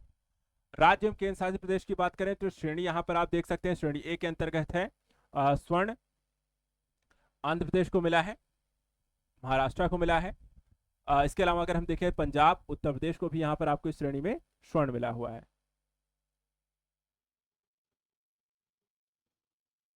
कांस्य किसे मिला है? रजत मध्य प्रदेश को, कांस्य गुजरात, राजस्थान, पश्चिम बंगाल को। श्रेणी बी के अंतर्गत स्वर्ण जम्मू कश्मीर, रजत सिक्किम, कांस्य मेघालय, लद्दाख को। जिले की बात करें तो यहाँ पे स्वर्ण गुंटूर आंध्र प्रदेश मिर्च, रत्नागिरी महाराष्ट्र का अल्फांसो आम, रजत नागपुर महाराष्ट्र का संतरा, पुलवामा जम्मू कश्मीर का केसर, कांस्य सिद्धार्थनगर उत्तर प्रदेश के काला नमक चावल, अमरावती महाराष्ट्र का नारंगी, श्रीकाकुलम जिले को आंध्र प्रदेश में का जिला है जो कि काजू के लिए। विशेष उल्लेख नलबाड़ी जिला असम का, उसके चावल और उत्पाद के लिए। वायनाड जो कि केरल का है कॉफी उत्पाद के लिए। नासिक जो कि महाराष्ट्र में है अंगूर और किशमिश के लिए। श्रेणी बी जो कि गैर कृषि वाला है, यहां पर अगर हम देखें तो स्वर्ण मिला है बापतला को आंध्र प्रदेश, चिराला सिल्क साड़ी के लिए, विजयनगरम आंध्र प्रदेश का ही बोबली वीणा के लिए, तिरुपति आंध्र प्रदेश का जो कि वेंकटगिरी कॉटन साड़ी के लिए। इसके अलावा रजत मिला है Shri Satya Sai Andhra Pradesh Dharmavaram silk sari Ganderbal, Jammu Kashmir willow wicker के लिए। कांस्य मिला है अनकापल्ली आंध्र प्रदेश का जो मिला है एटिकोप्पा का खिलौने के लिए, काकीनाडा आंध्र प्रदेश जो कि पेद्दापुरम सिल्क के लिए। विशेष जो उल्लेख यहाँ पर किया गया है पुरस्कारों में, अकोला महाराष्ट्र का कपास ओढ़ना दबना, और पश्चिम गोदावरी जो कि आंध्र प्रदेश में आपको नरसपुर क्रोशिया लेस के लिए। तो ये सारी चीजें यहाँ पर आपको इसमें देखने को मिला। इसके बाद विश्व निवेश रिपोर्ट 2025 अगर हम देखें तो जून 2025 में अंकटाट के द्वारा यहाँ पर जारी किया गया अपना 35वां संस्करण, जिसमें एफडीआई के प्रवाह को लेकर के जानकारी दी गई है कि वैश्विक जो एफडीआई की स्थिति रही 2024 में वो 11% से घट करके मात्र 1.5 ट्रिलियन पर यहाँ पर आपको पहुंच चुकी है। इसके अलावा अगर हम देखें तो मामूली जो सुधार 4% की हुई है वो 1.45 से 1.1 ट्रिलियन डॉलर की रह गई है। इसके अलावा शीर्ष एफडीआई प्रवाह, तो यहाँ पर इनको थोड़ा सा हाईलाइट कर लेते हैं क्योंकि यही आपको एग्जाम में थोड़ा सा ज्यादा पूछा जाता है। America 279 billion dollar, Singapore 143 billion dollar, Hong Kong जो चीन का 126 बिलियन डॉलर, चीन 116 billion dollar, Luxembourg 106 billion dollar. Bharat की स्थिति 2024 में भारत का एफडीआई प्रवाह 28 बिलियन डॉलर का रहा और वैश्विक रैंकिंग में हमें 16वां स्थान मिला है। शीर्ष एफडीआई बहिर्प्रवाह कहां से हुआ है? तो अमेरिका से 266 बिलियन डॉलर, जापान से 204 बिलियन डॉलर, चीन से 163 बिलियन डॉलर, लग्जमबर्ग से 109 बिलियन डॉलर और हांगकांग चीन से 87 बिलियन डॉलर का। भारत की सॉवरेन क्रेडिट रेटिंग में सुधार हुआ है। S&P ग्लोबल रेटिंग्स में देखें तो घोषणा इसकी 2025 में Standard and Poor's Global rating के द्वारा यहां पर की गई है और कहा गया है कि भारत जो है लंबी अवधि की यहां पर एक रेटिंग दी गई है और जो पहले यहां पर 1.3 थी छोटी अवधि के लिए वो अब 1.2 हो गई है। अपग्रेड का कारण क्या है कि वित्तीय स्थिति को मजबूत किया गया है, सार्वजनिक व्यय की गुणवत्ता बेहतर हुई है, कॉर्पोरेट और वित्तीय बाहरी बैलेंस शीट यहां पर भारत की बेहतर हुई है। सॉवरेन क्रेडिट रेटिंग होती क्या है? तो यह किसी देश के संप्रभु संस्था की ऋण चुकाने की क्षमता को दर्शाता है, उसकी इच्छा शक्ति का आकलन करता है। मुख्य उद्देश्य क्या होता है? यह देखना होता है कि अपने कर्ज और ब्याज का भुगतान समय पर देश कोई कर पाएगा या नहीं, उस आधार पर उसकी रेटिंग की जाती है। क्रेडिट रेटिंग एजेंसियां कौन सी हैं इंपॉर्टेंट? तो S&P है, फ्रेंच रेटिंग है, मूडी इन्वेस्टर्स है। रेटिंग ग्रेड क्या है? तो इन्वेस्टमेंट ग्रेड जो होता है, जैसे कि यहाँ पर S&P और फिच की BBB माइनस से AAA, मूडी की Baa3 से A AAA, कम जोखिम सुरक्षित निवेश माना जाता है। स्पेकुलेटिव ग्रेड जो होता है यहाँ पर BBB माइनस से नीचे की रेटिंग होती है।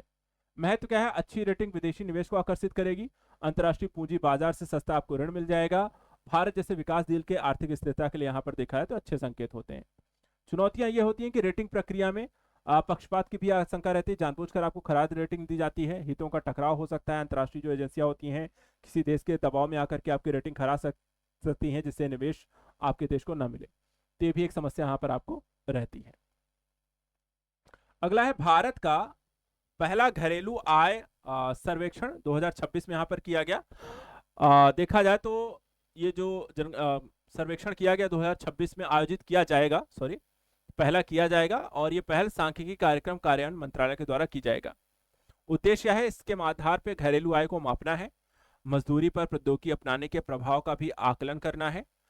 तकनीकी इसके लिए एक विशेषज्ञ समूह का गठन किया गया है, जिसकी अध्यक्षता करेंगे डॉक्टर सुरजीत भल्ला। तो यहाँ पर थोड़ा सा इसको हाईलाइट कर लीजिएगा। और अन्य सदस्य हैं Alok Kar, professor Sonalde Desai, professor Praveen Jha, professor Sujit Mishra, doctor Tirthankar Patnaik, doctor Rajesh Shukla, professor Ram Singh. कार्य क्या होंगी? परिभाषाएं दीजिए, अवधारणाएं बताइए, नमूना डिजाइन करिए, अनुमान विधियां भी बताइए, प्रश्नावली तैयार करिए, सर्वे का उपकरण तैयार करिए। सब उनका काम होगा कि भैया कैसे सर्वे किया जाएगा। कई सारे देशों में इसको लिए ऑस्ट्रेलिया, अमेरिका, कनाडा, दक्षिण अफ्रीका देशों में इसका अनुभव यहाँ पे शामिल है, वहाँ पे ऑलरेडी हो रहा है। तकनीक से आय पर प्रभाव का भी इसमें मूल्यांकन शामिल होगा। इतिहास क्या रहा है? तो देखा 1955 में, 1958-59 में उपभोक्ता व्यय सर्वेक्षण का प्रयास, आधिकारिक रूप से नतीजे यहाँ पर नहीं लाए, लेकिन 2064-65 में 19वां राउंड, 69-70 में 24वां राउंड रसीद और व्यय डेटा संग्रह, 1983-84 में पायलट सर्वेक्षण किया गया था। महत्व क्या है कि पहली बार आधिकारिक रूप से होगा, और नीति निर्माण, गरीबी उन्मूलन, असमानता आकलन, रोजगार से जुड़ी चुनौतियों को समझना ज्यादा आसान हो सकेगा। इसके अतिरिक्त देखें तो नव्या पहल आई है 24 जून 2025 को, महिला एवं बाल विकास मंत्रालय, कौशल विकास मंत्रालय के द्वारा भारत 2047 विजन के तहत किशोरियों की एक नई पहल है, जिसका फुल फॉर्म यहाँ पे थोड़ा सा ध्यान रखिएगा नव्या का, nurturing aspiration through vocational training for young adolescent girls. Uttar Pradesh के सोनभद्र जिले में देखा जाए तो इसका उद्घाटन किया गया है। मुख्य बिंदु को ध्यान रखिएगा, सबसे पहले 16 से 18 वर्ष की किशोरियों को न्यूनतम शिक्षा को लेकर के यहाँ पर शुरू किया गया है, और इसमें ज्यादातर जो पहलू हैं, न्यूनतम शिक्षा जो है कक्षा 10 को इसमें आधार बनाया गया है। पायलट परियोजना जो है 19 राज्यों के 27 पूर्वोत्तर आकांक्षी जिलों में यहाँ पर लागू है। शुरुआत जो है यूपी में हो रही है, सोनभद्र जिले से हो रही है। संस्थागत यहाँ पर देखा है प्रधानमंत्री कौशल विकास योजना और प्रमुख योजनाओं का इसमें उपयोग किया जाएगा। MWCD और MSD के औपचारिक इसमें समन्वय स्थापित होंगे। उद्घाटन समारोह जयंत चौधरी राज्य मंत्री जो है, सावित्री ठाकुर राज्य मंत्री, प्रशिक्षणार्थी किशोरियों संवाद, PM विश्वकर्मा प्रमाण पत्र वितरण इत्यादि यहाँ पर होते हुए देखा गया। अगला है इफ्को का पहला विदेशी नैनो उर्वरक संयंत्र, और ये जून 2025 में इसकी घोषणा की गई, जो पहला या ब्राजील में अपना पहला विदेशी नैनो उर्वरक देखा जाए संयंत्र स्थापित करेगा इफ्को। तो ब्राजील में स्थापित हो रहा है, इसको यहाँ पे थोड़ा सा ध्यान रखिएगा। साझेदारी जो है इफ्को नैनोवेशन और ब्राजील की कंपनी नैनोफर्ट के बीच हुई है। स्थान जो है संयंत्र कुरितिबा परगना ब्राजील में। उत्पादन कितना रहेगा? 4.5 मिलियन लीटर नैनो उर्वरक। ट्रायल जो हो उत्पादन होगा 2025 के अंत तक होगा। वैश्विक निर्यात इफ्को पहले ही 40+ देशों को यहाँ पर निर्यात कर चुका है, America, Brazil, Slovenia, Mauritius, Zambia, Nepal, Bangladesh.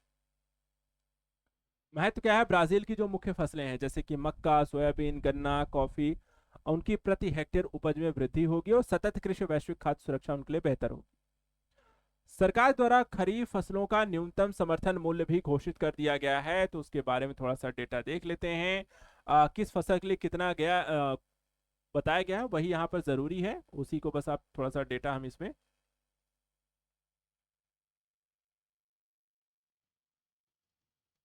सबको हाईलाइट कर लो। सारी फसलों, किसी के बारे में कुछ भी पूछा जाता है तो आपको पता होना चाहिए। एक एक करके देख लेते हैं। धान और मोटा अनाज। धान जो है सामान्य 2369 प्रति क्विंटल। धान ग्रेड ए 2389 प्रति क्विंटल। मक्का का 2400 प्रति क्विंटल 175 रुपए की वृद्धि। बाजरा 2775 प्रति क्विंटल 150 रुपए की वृद्धि।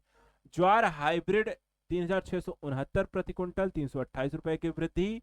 ज्वार मालदंडी को देखा जाए 3749 प्रति क्विंटल। रागी 4886 प्रति क्विंटल 596 रुपए की वृद्धि। दलहन की बात करते हैं। अरहर तुअर 8000 प्रति क्विंटल 450 रुपए की वृद्धि। मूंग 8768 प्रति क्विंटल 86 रुपए की वृद्धि। उड़द 7800 प्रति क्विंटल 400 रुपए की वृद्धि। तिलहन की बात कर लेते हैं तो मूंगफली 7263 प्रति क्विंटल 480 रुपए की वृद्धि। सूरजमुखी बीज 7721 प्रति क्विंटल 441 रुपए की वृद्धि। सोयाबीन पीला 5328 प्रति क्विंटल 436 रुपए की वृद्धि। इसके अलावा देख लेते हैं तिल का 9846 प्रति क्विंटल 579 की वृद्धि। राम तिल 9537 प्रति क्विंटल 820 की वृद्धि। सर्वाधिक वृद्धि इसमें राम तिल में हुई है। कपास मध्यम रेशा 7710 प्रति क्विंटल 589 रुपए की वृद्धि। लंबा रेशा 8110 प्रति क्विंटल 589 रुपए की वृद्धि। विशेष उल्लेख सर्वाधिक वृद्धि राम तिल में 820 रुपए प्रति क्विंटल की।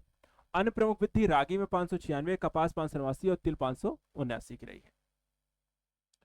इसके अलावा 10वां अंतर्राष्ट्रीय व्यापार मेला 2025, यहाँ पे देखिए 9 से 13 मई 2025 को कहाँ हुआ है? भ्रिकुटी मंडप नेपाल। और उद्घाटन किसके द्वारा किया गया था भैया? यहाँ पे आप देख सकते हैं नेपाल के वाणिज्य मंत्री दामोदर भंडारी के द्वारा।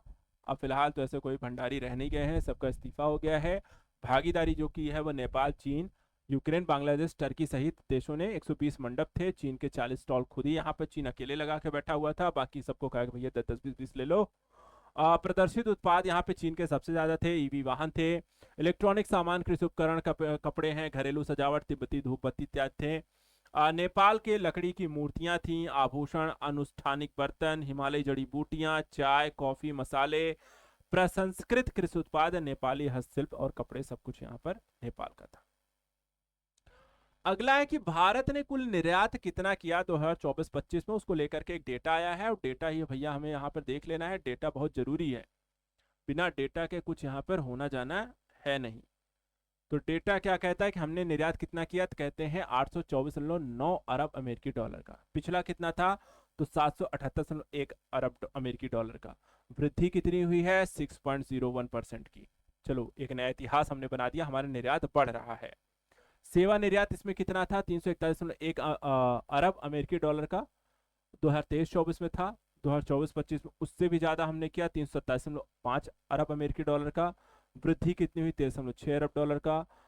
केवल मार्च में, इस साल अगर देखा है तो 35.6 अरब अमेरिकी डॉलर मार्च 2024 तक हम कर चुके हैं। और इस तुलना में 18.6% की यहाँ पर हमने ग्रोथ हासिल की हुई है। अन्य डेटा भी यहाँ पर बहुत कुछ बता रहे हैं कि हमने बहुत कुछ और निर्यात किया है। वस्तु देखा जाए पेट्रोलियम को छोड़ करके 352.9 अरब अमेरिकी डॉलर। 2024-25 में 374.1 अरब अमेरिकी डॉलर, तो 6% की वृद्धि। और सबसे उच्चतम गैर पेट्रोलियम वस्तु का निर्यात हमने पिछले साल कर दिया है। भारत का विदेशी ऋण मार्च के अंत तक 2025 का डेटा को बताया गया है कि जारी तिथि 27 जून 2025 जारी करता है आरबीआई। मार्च के अंत तक विदेशी ऋण हो गया है 67.5 बिलियन अमेरिकी डॉलर का, यानी कि 10.1% बढ़ गया है। कुल विदेशी ऋण और जीडीपी का अनुपात हो गया है 19.1%। दीर्घावधि और अल्पावधि जो ऋण है, दीर्घावधि है 601.9 बिलियन अमेरिकी डॉलर का, 60.6 बिलियन डॉलर की वृद्धि हुई है। अल्पावधि जो ऋण है 1 वर्ष का होता है, उससे कम का होता है। हिस्सेदारी 19.1% से घट करके 18.3% पर आ चुकी है। विदेशी मुद्रा भंडार में अल्पावधि ऋण का अनुपात जो है 19.7 से बढ़कर के 20.1%। मुद्रा अनुसार हिस्सेदारी देखा है तो अमेरिकी डॉलर का 54.2%, भारतीय रुपया 31.1%, जापानी येन का 6.2%, विशेष आहरण अधिकार का 4.6%, यूरो का 3.2%। क्षेत्रीय हिस्सेदारी तो गैर वित्तीय निगम 22.5, जमा लेने वाले निगम जैसे केंद्रीय बैंक को छोड़कर 27.5, सामान्य सरकार 22.9, अन्य वित्तीय निगम 9.4%। घटकवार देखा है तो ऋण जो है 34% है, सबसे बड़ा घटक है। मुद्रा व जमा जो है 22.8% है। व्यापार ऋण व अग्रिम जो है 17.8% है। ऋण प्रतिभूतियां 17.7% है। विश्व आर्थिक दृष्टिकोण अद्यतन जुलाई 2025 में देखा जाए तो अंतर्राष्ट्रीय मुद्रा कोष के द्वारा वर्ल्ड इकोनॉमिक आउटलुक अपडेट यहां पे प्रकाशित किया गया है कुछ प्रमुख अर्थव्यवस्थाओं की तुलनात्मक अध्ययन करते हुए, जिसमें बताया गया है कि वैश्विक विकास दर कितनी रहेगी। तो ये 3.3, 3.1 बहुत ज्यादा अंतर होने वाला विश्व में नहीं है। भारत का यहां पर देखा जाए तो ये भी घट गए हैं 6.5, 6.4, 6.4। उन्नत अर्थव्यवस्थाएं देखा जाए तो 1.8, 1.5, 1.6 ये लोग घट ही रहे हैं। प्रमुख क्षेत्र और देश अमेरिका जो है इनका लगातार घट रहे हैं। 2.8, 1.9, 2.0। यूरो देखा है वो 0.9, 1 और 1.2। चीन जो है 4.8, 4.2। रशिया जो है 0.9, 1। तो यहाँ पे बहुत ज्यादा अंतर किसी में है नहीं। उभरते बाजार विकासशील अर्थव्यवस्थाएं यहाँ पर भी घट रहा है 4.3, 4.1, 4.0। सब कोई घट ही रहा है। आने वाला समय इतना वैश्विक यहाँ पर मंदी की ओर भी जा सकता है अगर सब लोग यहाँ पर घटते ही चले जाएं तो ये भी एक समस्या है, इसको भी थोड़ा सा ध्यान देखेंगे। बागवानी फसलों के क्षेत्र एवं उत्पादन द्वितीय अग्रिम अनुमान 2024-25 जारी तिथि 25 जून 2025। जारीकर्ता कृषि एवं किसान कल्याण मंत्रालय। मुख्य बिंदु कुल क्षेत्र का उत्पादन क्षेत्रफल जो है 292.67 लाख हेक्टेयर, 1.8 लाख हेक्टेयर की यहाँ पर वृद्धि हुई है। उत्पादन कितना हुआ है 3,677.24 लाख टन, वृद्धि 3.66% की 129.80 लाख टन अधिक हुआ है। फल उत्पादन तो यहाँ पे सबका भैया नोट कर लो, नोट कर लो, इसे बहुत काम आता है। एक तरफ से सबको नोट करेंगे, ठीक है, कुछ नहीं छोड़ा जाएगा। अब एक एक करको देख लो, डेटा ही है। सबसे पहले देखते हैं फल उत्पादन कितना है। आम का 228.37 लाख टन 2023-24 में, 2023.9 लाख टन, यानी इनमें वृद्धि हुई है। केला 380, पिछला 376 था। तरबूज 44.70 लाख टन, पिछला 37.21 लाख टन था। सब्जियां का उत्पादन 2196.74 लाख टन का उत्पादन हुआ, जो पिछले साल 2072.08 टन था, जो 6% अधिक हुआ है। प्याज का उत्पादन 360.72 लाख टन, जो पिछला यहां पर आपको देखा था 65 लाख टन की वृद्धि। आलू 601.75 लाख टन, 31.21 लाख टन की वृद्धि। टमाटर 2.752 लाख टन, 213.23 से कम हुआ है। टमाटर में गिरावट आई है। मसाले की बात कर ले तो 123.70 लाख टन, 124.84 से कम है, ये मसाले भी कम हुए हैं। अदरक 25.42 लाख टन, तो इसमें वृद्धि हुई है। लहसुन 35.03, इसमें भी वृद्धि हुई है। हल्दी 12.04, 10.63 से बेटर हुआ है। तो काफी सारी चीजें यहाँ पे ज्यादा उत्पादन कर लिया हमने। हाँ, एक चीज ये भी बहुत जरूरी रहता है भैया, शीर्ष उत्पादक राज्यों वाला बहुत क्वेश्चन पूछा जाता है, तो ये भी देख लो कौन कौन है। फल में आंध्र प्रदेश, महाराष्ट्र, उत्तर प्रदेश, मध्य प्रदेश। सब्जियों में उत्तर प्रदेश, पश्चिम बंगाल, मध्य प्रदेश, बिहार, गुजरात। आलू में उत्तर प्रदेश, पश्चिम बंगाल, बिहार, गुजरात, मध्य प्रदेश। तो यहाँ पर आप देख लो, ठीक है। 2 में उत्तर प्रदेश पहले पे है, 1 में आंध्र प्रदेश पहले पे है। चीन का पहला गोल्ड एटीएम, लो भाई अब पैसे की जगह गोल्ड भी निकलने लगेगा। अब चीन क्या क्या करेगा, तो चीन का पहला गोल्ड एटीएम स्थान देखा है संघाई चीन में। प्रारंभ कब हुआ है, अप्रैल 2025 से। संचालन कौन कर रहा है, तो चीन का किंग हुड ग्रुप कर रहा है। गोल्ड एटीएम क्या है, 3 ग्राम से अधिक वजन और कम से कम 50% शुद्धता वाले सोने के आइटम स्वीकार करेगा, लेगा मतलब सोने को पिघलाकर उसकी शुद्धता और वजन की जांच करता है।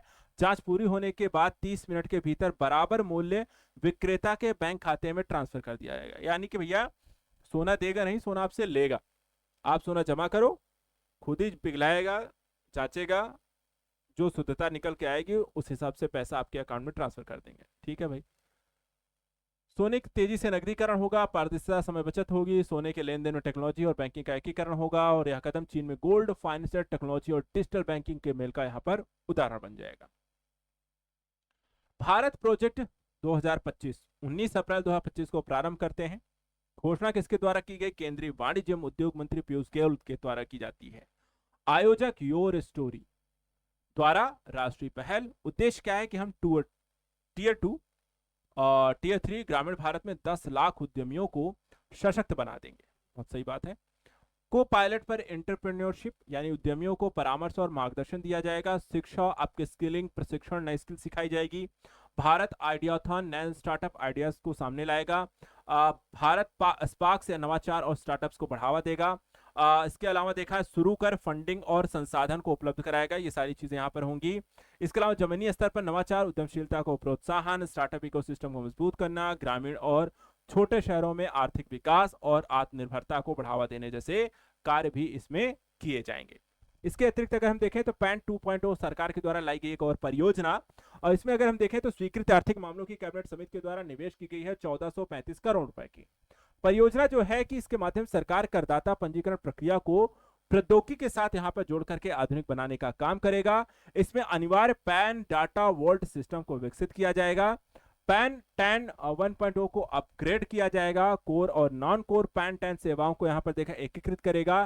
डिजिटल इंडिया से तालमेल बिठाया जाएगा। पैन को यहां पर सभी डिजिटल प्रणाली यानी कि कॉमन आइडेंटिफायर बनाया जाएगा, सबके साथ जोड़ दिया जाएगा। पोर्टल 3 है इसमें, फाइलिंग, यूटीआई, आईटीएलएस और प्रोटीन ई गवर्नमेंट को मिलाकर के हम एक पोर्टल बना देंगे और सभी पोर्टल पर अनिवार्य कर देंगे पैन। तो नया पैन आवंटन, अपडेट, सुधार, ऑनलाइन पैन सत्यापन, नो योर एओ यानी असेसिंग ऑफिसर, आधार पैन लिंकिंग, ये सारे काम वहां पे होंगे। चलिए आई थिंक सेम टॉपिक हो गया है, आगे बढ़ते हैं। लाभ क्या होगा पैन 2.0? तो कर योजना करदाता जो होंगे, तेज आसान सेवा, डेटा का सत्यम स्थिर होगा, इको फ्रेंडली प्रक्रिया होगी, लागत में कमी आएगी, सुरक्षा दक्षता में बढ़त होगी। संबंधित अवधारणाएं जैसे पैन का फुल फॉर्म क्या होता है भैया? Permanent account number. आयकर विभाग के द्वारा 10 अंकों की अल्फा न्यूमेरिक संख्या आपको करदाता को दी जाती है। टैन क्या होता है? Tax deduction and collection account number, जो 10 अंकों की एक अल्फा न्यूमेरिक संख्या टीडीएस या टीसीएस कटौती है तो आवश्यक है। और टिन जो होता है यहाँ पर आप देखा टैक्स पेयर आइडेंटिफिकेशन नंबर, जो 11 अंकों की संख्या होती है, राज्यों के वाणिज्यिक कर विभाग के द्वारा जारी की जाती है। इसके अलावा पूर्वोत्तर क्षेत्र जिला सतत विकास लक्ष्य सूचकांक 2023-24 7 जुलाई 2025 को जारी किया गया। नीति आयोग और पूर्वोत्तर क्षेत्र विकास मंत्रालय के द्वारा सहयोगी था संयुक्त राष्ट्र विकास कार्यक्रम। सतत विकास लक्ष्य 2015 में जारी किए गए थे। गरीबी उन्मूलन, जीवन स्तर सुधार, प्रकृति संरक्षण, शांति को बढ़ावा देना। एसडीजी सूचकांक पूर्वोत्तर संस्करण को देख लेते हैं, क्या क्या इसमें इंपॉर्टेंट पहलू हैं। पहला संस्करण लाया गया था 26 अगस्त 2021 को। दूसरा संस्करण लेकर जब आया गया तब था 2023-24 में। जिलों की संख्या पहले में 103 थी, वर्तमान में 121 हो गई हैं। संकेतक 84, 41 केंद्र स्रोत हैं, 43 राज्य स्रोत हैं। सूचकांक के उद्देश्य क्या क्या हैं? तो यहाँ पर देखें प्रदर्शन अंतराल और चुनौतियों की पहचान इत्यादि करना। इसके अलावा अगर हम देखें तो आपका अंतरराज्यीय समानताओं का विश्लेषण करना, जिला एवं लक्ष्य आधारित प्रतिस्पर्धी संघवाद को बढ़ावा देना, सर्वोत्तम प्रथाओं का आदान प्रदान, डेटा संग्रहण, सांख्यिकी प्रणालियों में सुधार। जिलों का वर्गीकरण देखा जाए तो आपको कैसे किया गया है? तो सफल अचीवर के रूप में, फ्रंट रनर के तौर पे भी किया गया है। सफल में 100% अंक प्राप्त करने वाले को, अग्रणी या फ्रंट रनर में 65 से लेकर के 99.99, मध्यम स्तर 50 to 64.99, आकांक्षी 50 से कम। 2021-22 में अग्रणी जिलों का अनुपात 62% था और इस बार 85% है।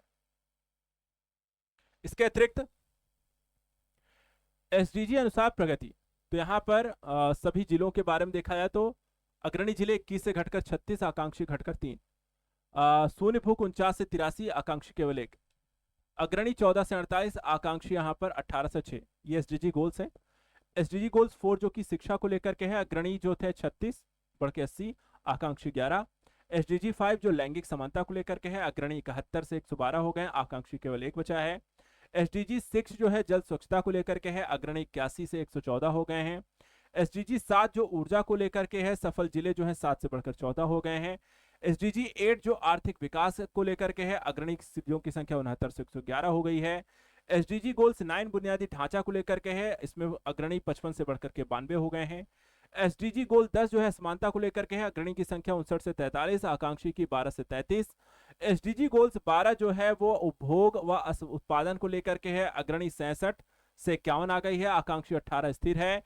एसडीजी गोल 13 जलवायु कार्यवाही को लेकर के है, अग्रणी की 36 से 59, आकांक्षी 49 हो गई है। और एसडीजी गोल्स 15 जो जीवन दशा को लेकर के है, सफल 12 से 26, अग्रणी 87 है। और एसडीजी गोल 16 जो शांति और संस्थाएं, अग्रणी 64 से बढ़कर 90, आकांक्षी 1 से बढ़कर के 5। शीर्ष प्रदर्शन करने वाले राज्य तो मिजोरम का है हना हथियाल 21.43, चंफाई कोलासिब, त्रिपुरा का गोमती, पश्चिम त्रिपुरा, दक्षिणी त्रिपुरा। नागालैंड में मोकोंग चुंग, कोहिमा, दीमापुर और सिक्किम का गंगटोक। मुख्य निष्कर्ष, सबसे अच्छा जिला मिजोरम का हना हथियाल 21.43, सबसे खराब जिला अरुणाचल प्रदेश का लोंगडिंग 58.71%, सबसे अधिक अंतर नागालैंड में 15.07%, सबसे कम अंतर सिक्किम में 5.5%। प्रमुख सफलता के कारक क्या थे? जल जीवन मिशन, स्वच्छ भारत मिशन, स्थानीय योजना, नियमित मॉनिटरिंग, बेहतर डेटा सिस्टम। चुनौतियां जलवायु परिवर्तन, असमानता, जिम्मेदारी आधारित उपभोग। अगला है राजकोषीय स्वास्थ्य सूचकांक 2025, जिसे नीति आयोग के द्वारा जारी किया गया, आधार वर्ष 2022-23 रखा गया है और राज्यों की राजकोषीय स्थिति और वित्तीय प्रबंधन का इसमें मूल्यांकन किया जाएगा। सूचकांक के बारे में ध्यान रखिएगा, इसमें शामिल राज्यों की संख्या, तो भारत की अर्थव्यवस्था में योगदान करने वाले 18 राज्य इसमें शामिल हैं। डेटा जो स्रोत है वो कैग का है, मूल्यांकन के जो मानक हैं वो आपको ध्यान रखने हैं।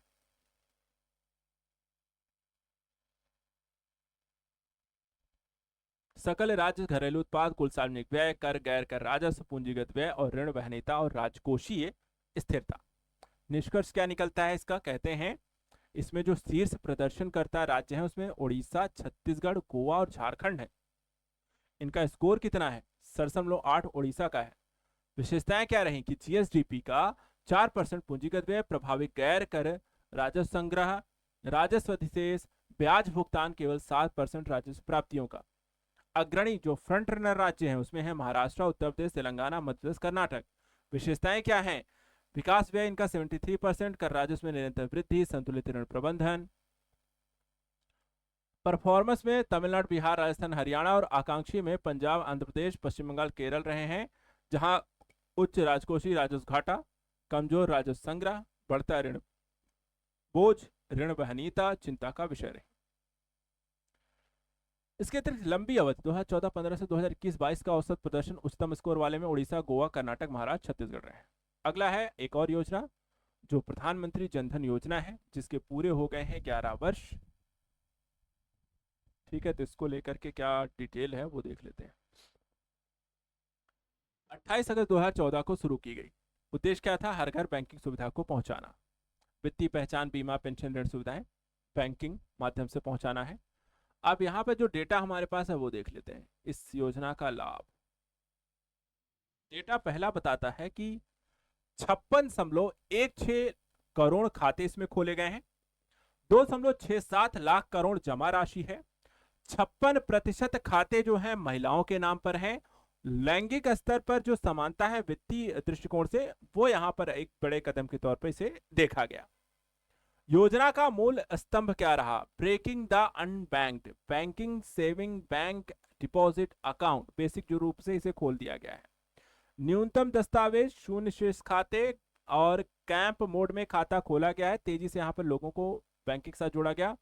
स्वदेशी रुपए डेबिट कार्ड लॉन्च किया गया। 2 लाख तक निःशुल्क दुर्घटना बीमा प्रदान की गई। फंडिंग द अनफंडेड यानी सूक्ष्म बीमा, पेंशन सुविधाएं, 10,000 तक ओवरड्राफ्ट और सूक्ष्म ऋण तक यहां पर पहुंच भी प्रदान की गई है। बिना न्यूनतम बैलेंस, सीमित लेन देन, स्मॉल अकाउंट, पहचान पत्र न होने पर भी खाता 12 माह तक मान्य है। रुपए डेबिट कार्ड, 2 लाख, दुर्घटना बीमा, बैंक मित्र, ग्रामीण क्षेत्र तक पहुंच गए। सरकारी योजनाओं का लाभ यहां पर आपको direct benefit transfer, PM JJBY, PMSBY, APY, Mudra योजना, सबका लाभ आपको बैंकिंग के थ्रू के माध्यम मिल रहा है। उपलब्धियां 2015 में वित्तीय समावेशन का जो विस्तार था 14.72 करोड़, 2025 में 56.16 करोड़ खाते, 67% ग्रामीण और अर्ध शहरी क्षेत्रों में और 327 सरकारी योजनाओं का डायरेक्ट बेनिफिट ट्रांसफर बिचौलियों की समाप्ति। महिलाओं की भागीदारी 56% खाते, सामाजिक सुरक्षा, सूक्ष्म ऋण में विस्तार। जमा राशि 2015 में 15,670 करोड़ थी, 2025 में बढ़कर हो गई है 2.67 लाख करोड़। डिजिटल लेन देन रुपे कार्ड में देखा है तो 38.68 करोड़ कार्ड जारी किए गए। Bharat real time digital payment में देखा जाए तो अग्रणी बना। इसके बाद प्रधानमंत्री मुद्रा योजना की 10वीं वर्षगांठ आपको देखने को मिली 8 अप्रैल 2015 को। सूक्ष्म लघु उद्यमों संपार्श्विक मुक्त संस्थागत ऋण उपलब्ध कराए गए। प्रवर्तन micro units development and refinance agency limited के द्वारा की गई। और ऋण गारंटी देखा है तो क्रेडिट गारंटी फंड के फॉर माइक्रो यूनिट्स के माध्यम से की गई है। इसकी विशेषताएं क्या रही हैं? केंद्रीय क्षेत्र की योजना, अनुसूचित वाणिज्यिक बैंक, आरआरबी, एनबीएफसी, एमएफआई के माध्यम से पुनर्वित्त सुविधा, केवल एमएलआई को उधार नहीं है, लाभ यह है संपार्श्विक, कोई प्रसंस्करण शुल्क नहीं, लचीली पुनर्भुगतान शर्तें, मुद्रा कार्ड, कार्यशील पूंजी, डेबिट कार्ड जैसी सुविधाएं। एक और जो पहलू इस योजना में आपको ध्यान रखना है कि इसमें श्रेणियां हैं। श्रेणियां कौन सी हैं? ये वाली, ये एग्जाम में पूछा भी गया है। ठीक है, तो शिशु में 50,000 तक, किशोर में 50,000 से 5 लाख, तरुण में 5 लाख से 10 लाख तक यहाँ पर वित्तीय स्थिति आपको बताई गई है। कुछ यहाँ पर आपको 10 वर्षों में कुछ उपलब्धियां हासिल की गई हैं, उसका यहाँ पर डेटा दिया गया है, तो वो भी थोड़ा सा देख लीजिए। सबसे पहली चीज तो 52 करोड़ ऋण वितरित हुए हैं, 32.1 लाख करोड़ से अधिक का वितरण हुआ है। 100 मिलियन प्रथम बार ऋण लेने वाले हैं। एमएसएमई ऋण 2014 में 8.5 लाख करोड़ था, जो बढ़ करके 27.25 लाख करोड़ हो गया है। समावेशी बाकी वित्तीय पहुंच हमारी जो है 68% लाभार्थी महिलाएं हैं। महिला ऋण वितरण जो है 13% CAGR वृद्धि देखी गई। महिला जमा देखा जाए तो आपको 14% की वृद्धि देखी गई। SC ST OBC उद्यमी लगभग 50% हैं। अल्पसंख्यक उद्यमी की बात करें तो 11% है। महामारी के दौरान अगर हम देखें, इसका लाभ जो है कि शिशु ऋण के तहत 2% का ब्याज भुगतान चूक रोकने और आजीविका बचाने में मदद करता है। ऋण मांग का परिवर्तन भी देखने को मिला। शिशु ऋण में 92% से घटकर 63%, किशोर ऋण में देखा जाए तो 5.9% से बढ़ करके 44.7%। तरुण ऋण जो है लगातार वृद्धि उद्यमों के विस्तार का संकेत देती है। क्षेत्रीय पहुंच बढ़ी है, देखा है तमिलनाडु, उत्तर प्रदेश, कर्नाटक में। प्रति व्यक्ति ऋण देखा जाए तो अग्रणी में त्रिपुरा, उड़ीसा, तमिलनाडु में। और यूटीआईज में बात करें तो जम्मू कश्मीर में आपको सबसे ज्यादा यहाँ पर इसका उपयोग किया गया है। अप्रयुक्त क्षमता देखा है तो बिहार और पश्चिम बंगाल में रही है।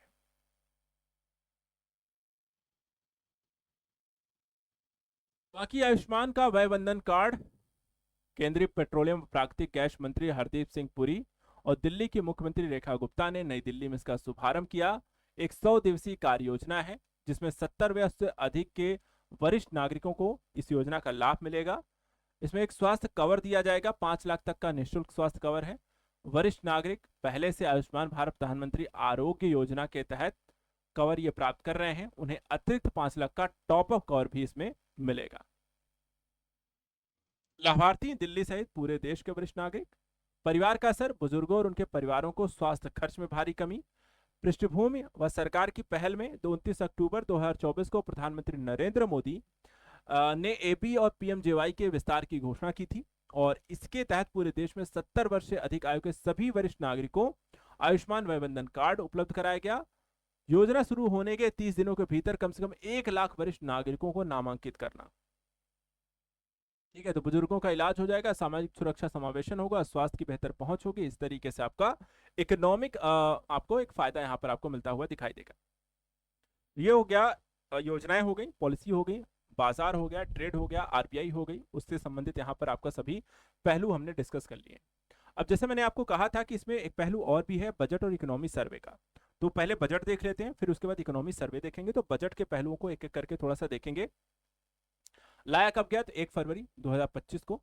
कब से कब तक के लिए? तो यहाँ पर आपको 2025-26 का बजट है। बजट अनुमान जो है थोड़ा थोड़ा देखते चलेंगे, ज्यादा यहाँ पर आपको बजट को लेकर के यहाँ पर परेशानी नहीं लेनी है। बजट में बस ये देखना है कि हमें पढ़ना क्या है, क्वेश्चन आता कहाँ से है। तो जैसे कि बजट था कितने का, किस साल का है, और विभिन्न क्षेत्रों को लेकर के क्या दिया गया है, तो वो एक पहलू आपको हमेशा इसको ध्यान रखना है। सबसे पहले देखिए, उधारियों के अलावा कुल प्राप्तियां और कुल व्यय 14.96 लाख करोड़ रुपए तक का और 50.65 लाख करोड़ रुपए का अनुमान। निवल कल प्राप्ति 28.37 लाख करोड़ का। राजकोषीय घाटा जीडीपी का 4.4% रहेगा। सकल बाजार उधारियां 14.82 लाख करोड़। वित्तीय वर्ष 2025-26 के कैपेक्स व्यय 11.21 लाख करोड़, जीडीपी का 3.1%। इसके अलावा राज्यों की भागीदारी से प्रधानमंत्री धन धान्य कृषि योजना शुरू होगा। इसके अलावा 100 जिलों को इसमें शामिल किया जाएगा। राज्यों की भागीदारी से ग्रामीण समृद्धि लचीला निर्माण मानक एक बहुक्षेत्रीय कार्यक्रम भी शुरू होंगे। पहले चरण में हम 100 कृषि जिलों को शामिल करेंगे। तूर, उड़द, मसूर पर विशेष ध्यान देने के लिए 6 वर्षीय दलहनों में आत्मनिर्भरता मिशन भी शुरू किया गया, हाईलाइट करते चलिएगा। इसमें केंद्रीय एजेंसी होगी नेफेड। एनसीसीएफ अगले 4 वर्षों के दौरान किसानों में दालें खरीदेगी।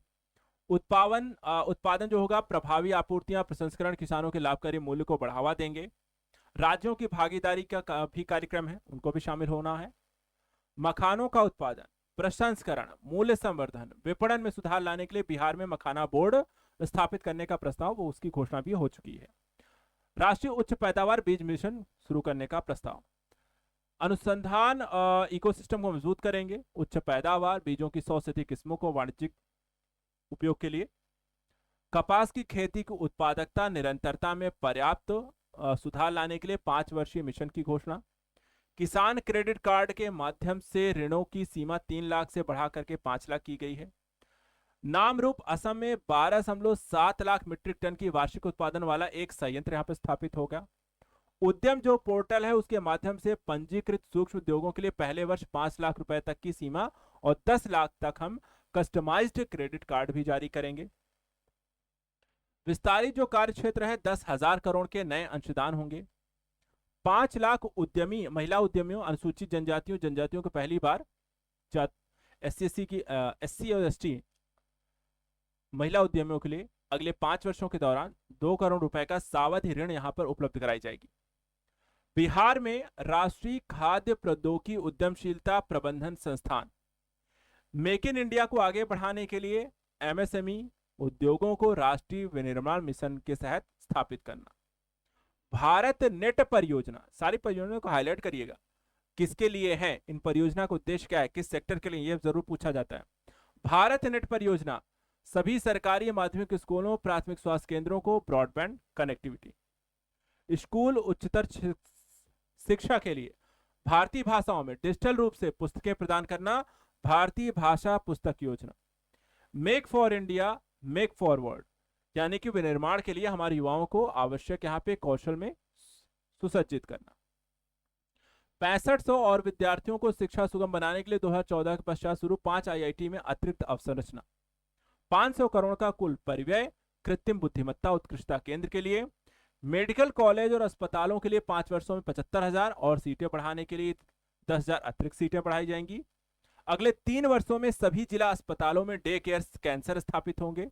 2025-26 में 200 केंद्र स्थापित होंगे। सभी कामगारों को आमदनी बढ़ाने, स्थायी आजीविका पाने के लिए सामाजिक आर्थिक उत्थान की एक स्कीम की घोषणा होगी। पीएम स्वनिधि स्कीम को बैंकों से संबंधित ऋण 30,000 रुपए की सीमा के साथ, यूपीआई लिंक्ड क्रेडिट कार्डों को क्षमता विकास सहायता के साथ नवीनीकृत। गिग कामगारों के लिए पहचान पत्र, ई श्रम पोर्टल के साथ उनका पंजीकरण। पीएम जन आरोग्य योजना के अंतर्गत स्वास्थ्य देखभाल। पूंजी व्यय प्रोत्साहन, 50 वर्ष के ब्याज मुक्त ऋण के 1.5 लाख रुपए का यहाँ पे आवंटन। घोषित की गई नई परियोजनाओं में 10 लाख करोड़ के पूंजी के लिए 2025-30 के लिए दूसरी योजना।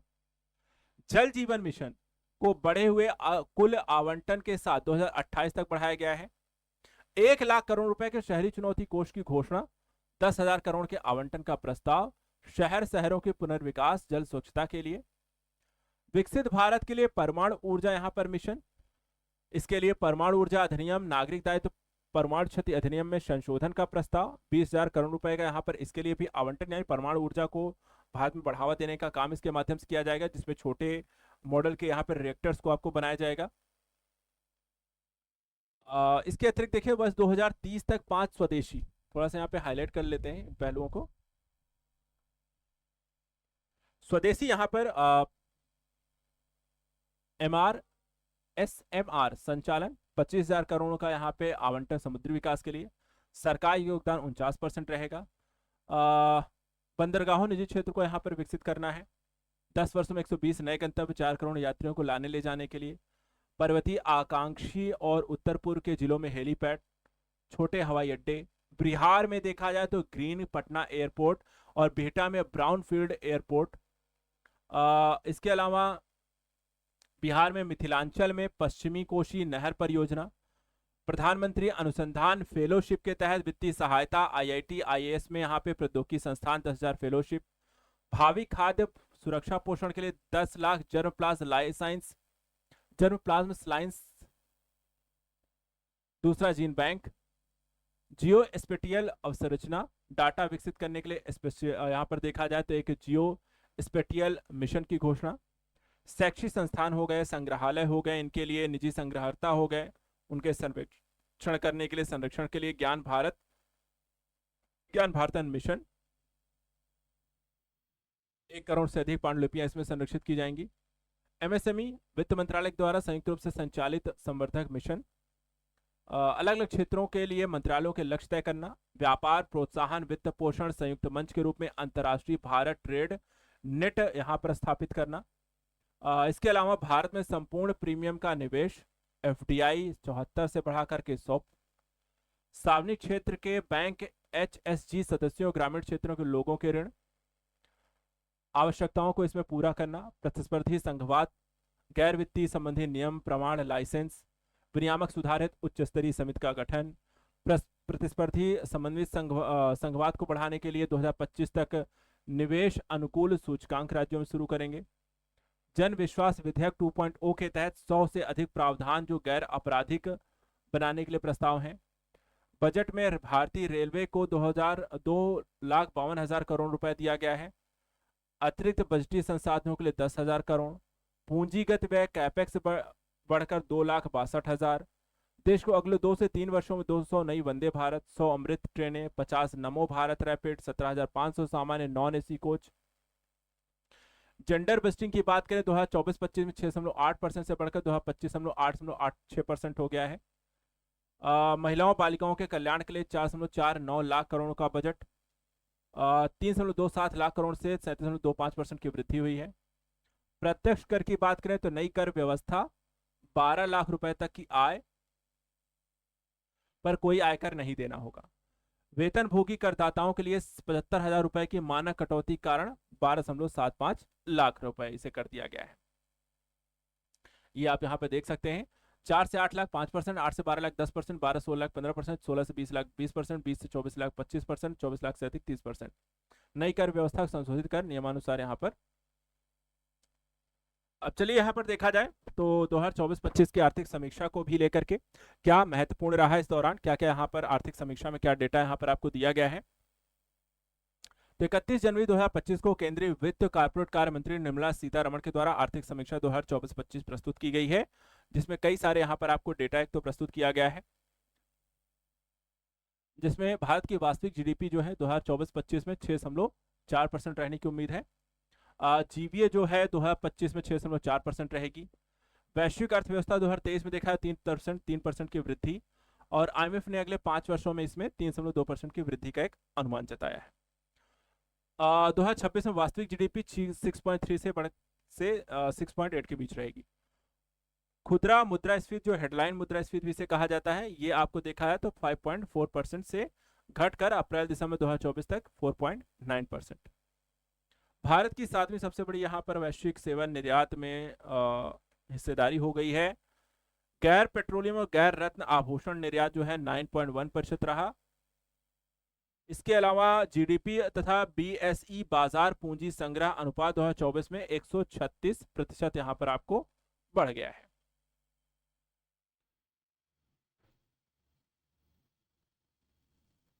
भारत का बीमा बाजार में भी वृद्धि हुई है। कितनी हुई है तो 2024 में 7.7% की वृद्धि 11.2 लाख करोड़ हो गया है। पेंशन क्षेत्र की भी देखा है तो 16% की वृद्धि दर्ज की गई है कुल संख्या में। 2024 में देखा है तो पहले 9 महीनों में कुल निर्यात जो है व्यापार प्लस सेवा में 6% की वृद्धि। दूरसंचार, कंप्यूटर, सूचना, वैश्विक निर्यात में भारत की हिस्सेदारी 10.2% बढ़ी है। भारत का चालू खाता घाटा जीडीपी का 1.2% रहेगा। और चीजें यहाँ पर देख लेते हैं क्या क्या है, जो डेटा है वही बस हमें यहाँ पर ध्यान रखना है। इसके अलावा जो एफडीआई है उसमें मजबूती आई है। 2024 के पहले 8 महीनों में 47.2 बिलियन डॉलर की एक एफडीआई यहाँ पर बढ़ करके आपको 55.6 बिलियन डॉलर की हो गई है। विदेशी मुद्रा भंडार अभी हमने देखा है तो अपडेटेड अभी आपको मैंने करंट में पढ़ा दिया है।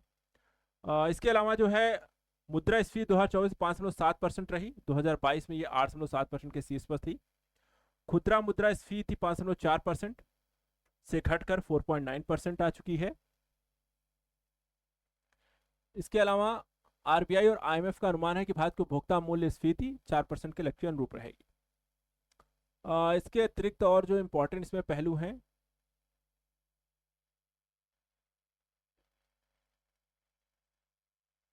यहाँ पे कुछ पहलुओं को देख लेते हैं। जैसे कि कहा गया कि रेलवे परिवहन संपर्क अप्रैल नवंबर 2024 के दौरान 2031 किलोमीटर थी। 2024 में ये 17 जोड़ी वंदे भारत इसमें ट्रेन शुरू किया गया है।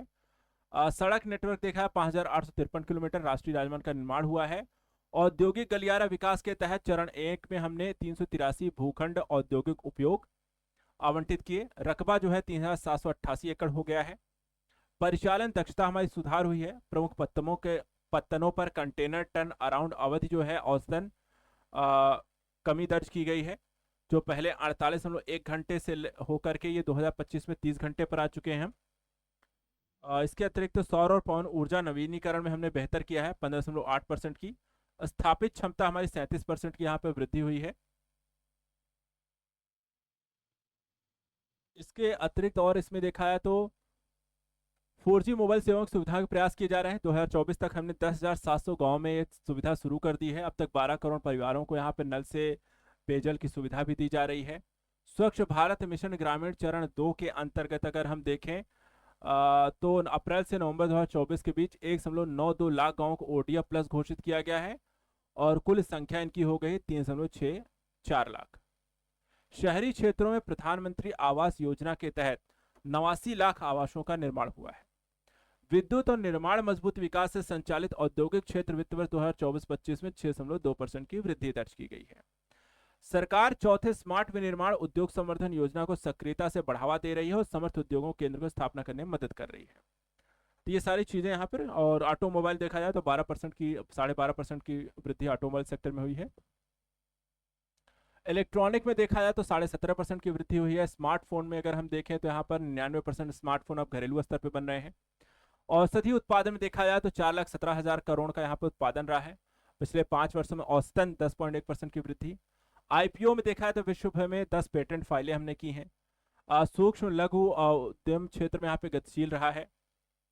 50,000 करोड़ रुपए के यहाँ थे आत्मनिर्भर भारत कोष एमएसएमई सेक्टर के लिए। इसके अतिरिक्त अगर हम देखें और कुछ इंपॉर्टेंट, हाँ पर्यटन क्षेत्र में देखिए तो 5% की यहाँ पर आपको वापस से जो है पर्यटन हमारा बेहतर हो रहा है। कृषि क्षेत्र में 16% का यहाँ पर आपको देखें सकल घरेलू उत्पाद में कृषि का योगदान जो है 16%। पीएम किसान के तहत 11 करोड़ से अधिक किसानों को लाभ मिला है। 23.61 लाख किसान मानधन के तहत नामांकित हुए हैं। गैर जीवाश्म ईंधन स्रोतों के बारे में अगर आप देखें तो यहाँ पर 2,13,701 मेगावाट की क्षमता बिजली उत्पादन करने की सफलतापूर्वक हुई है। 2030 तक 50% तक पहुंचेंगे और इसमें 46.8% की वृद्धि का अनुमान जताया गया है। इसके अलावा 2.29 बिलियन टन कार्बन डाइऑक्साइड समतुल्य का अतिरिक्त कार्बन सिंक भारत सरकार बनाने जा रही है। देखा जाए तो भारतीय वन संरक्षण के तहत 2005 से 2023 के बीच। इसके अलावा 440 बिलियन अमेरिकी डॉलर का यहाँ पे लाइफ के प्रयासों उपाय कम खपत और कम कीमत के माध्यम से विकसित किया गया है। इतनी हमने बचत की है। केंद्र सरकार का सामाजिक सेवा व्यय 2021 से वित्त वर्ष 2025 तक 15% की यहाँ पर चक्रवृद्धि वार्षिक वृद्धि। इसके अतिरिक्त अगर हम देखें और इम्पोर्टेंट पहलू आपका स्वास्थ्य व्यय में सरकारी स्वास्थ्य व्यय की हिस्सेदारी 29% से बढ़कर 48% हो गई है। और आउट ऑफ पॉकेट एक्सपेंडिचर जो है 62.6% से घट करके 39.4%। आयुष्मान भारत प्रधानमंत्री जन आरोग्य योजना ने परिवारों के जेब पर जो पड़ने वाला यहाँ पर खर्च था 1.25 लाख करोड़ से अधिक यहाँ पर बचत की है। बेरोजगारी दर की यहाँ पर बात कर लेते हैं। 2017-18 जुलाई जून में 6% की तुलना में घटकर 2023-24 में 3.2% रह गई है। 10 से 24 वर्ष आयु के 26% जनसंख्या होने के साथ भारत वैश्विक स्तर पर सबसे युवा राष्ट्र भी है। इसके अलावा अन्य जो फैक्ट हैं,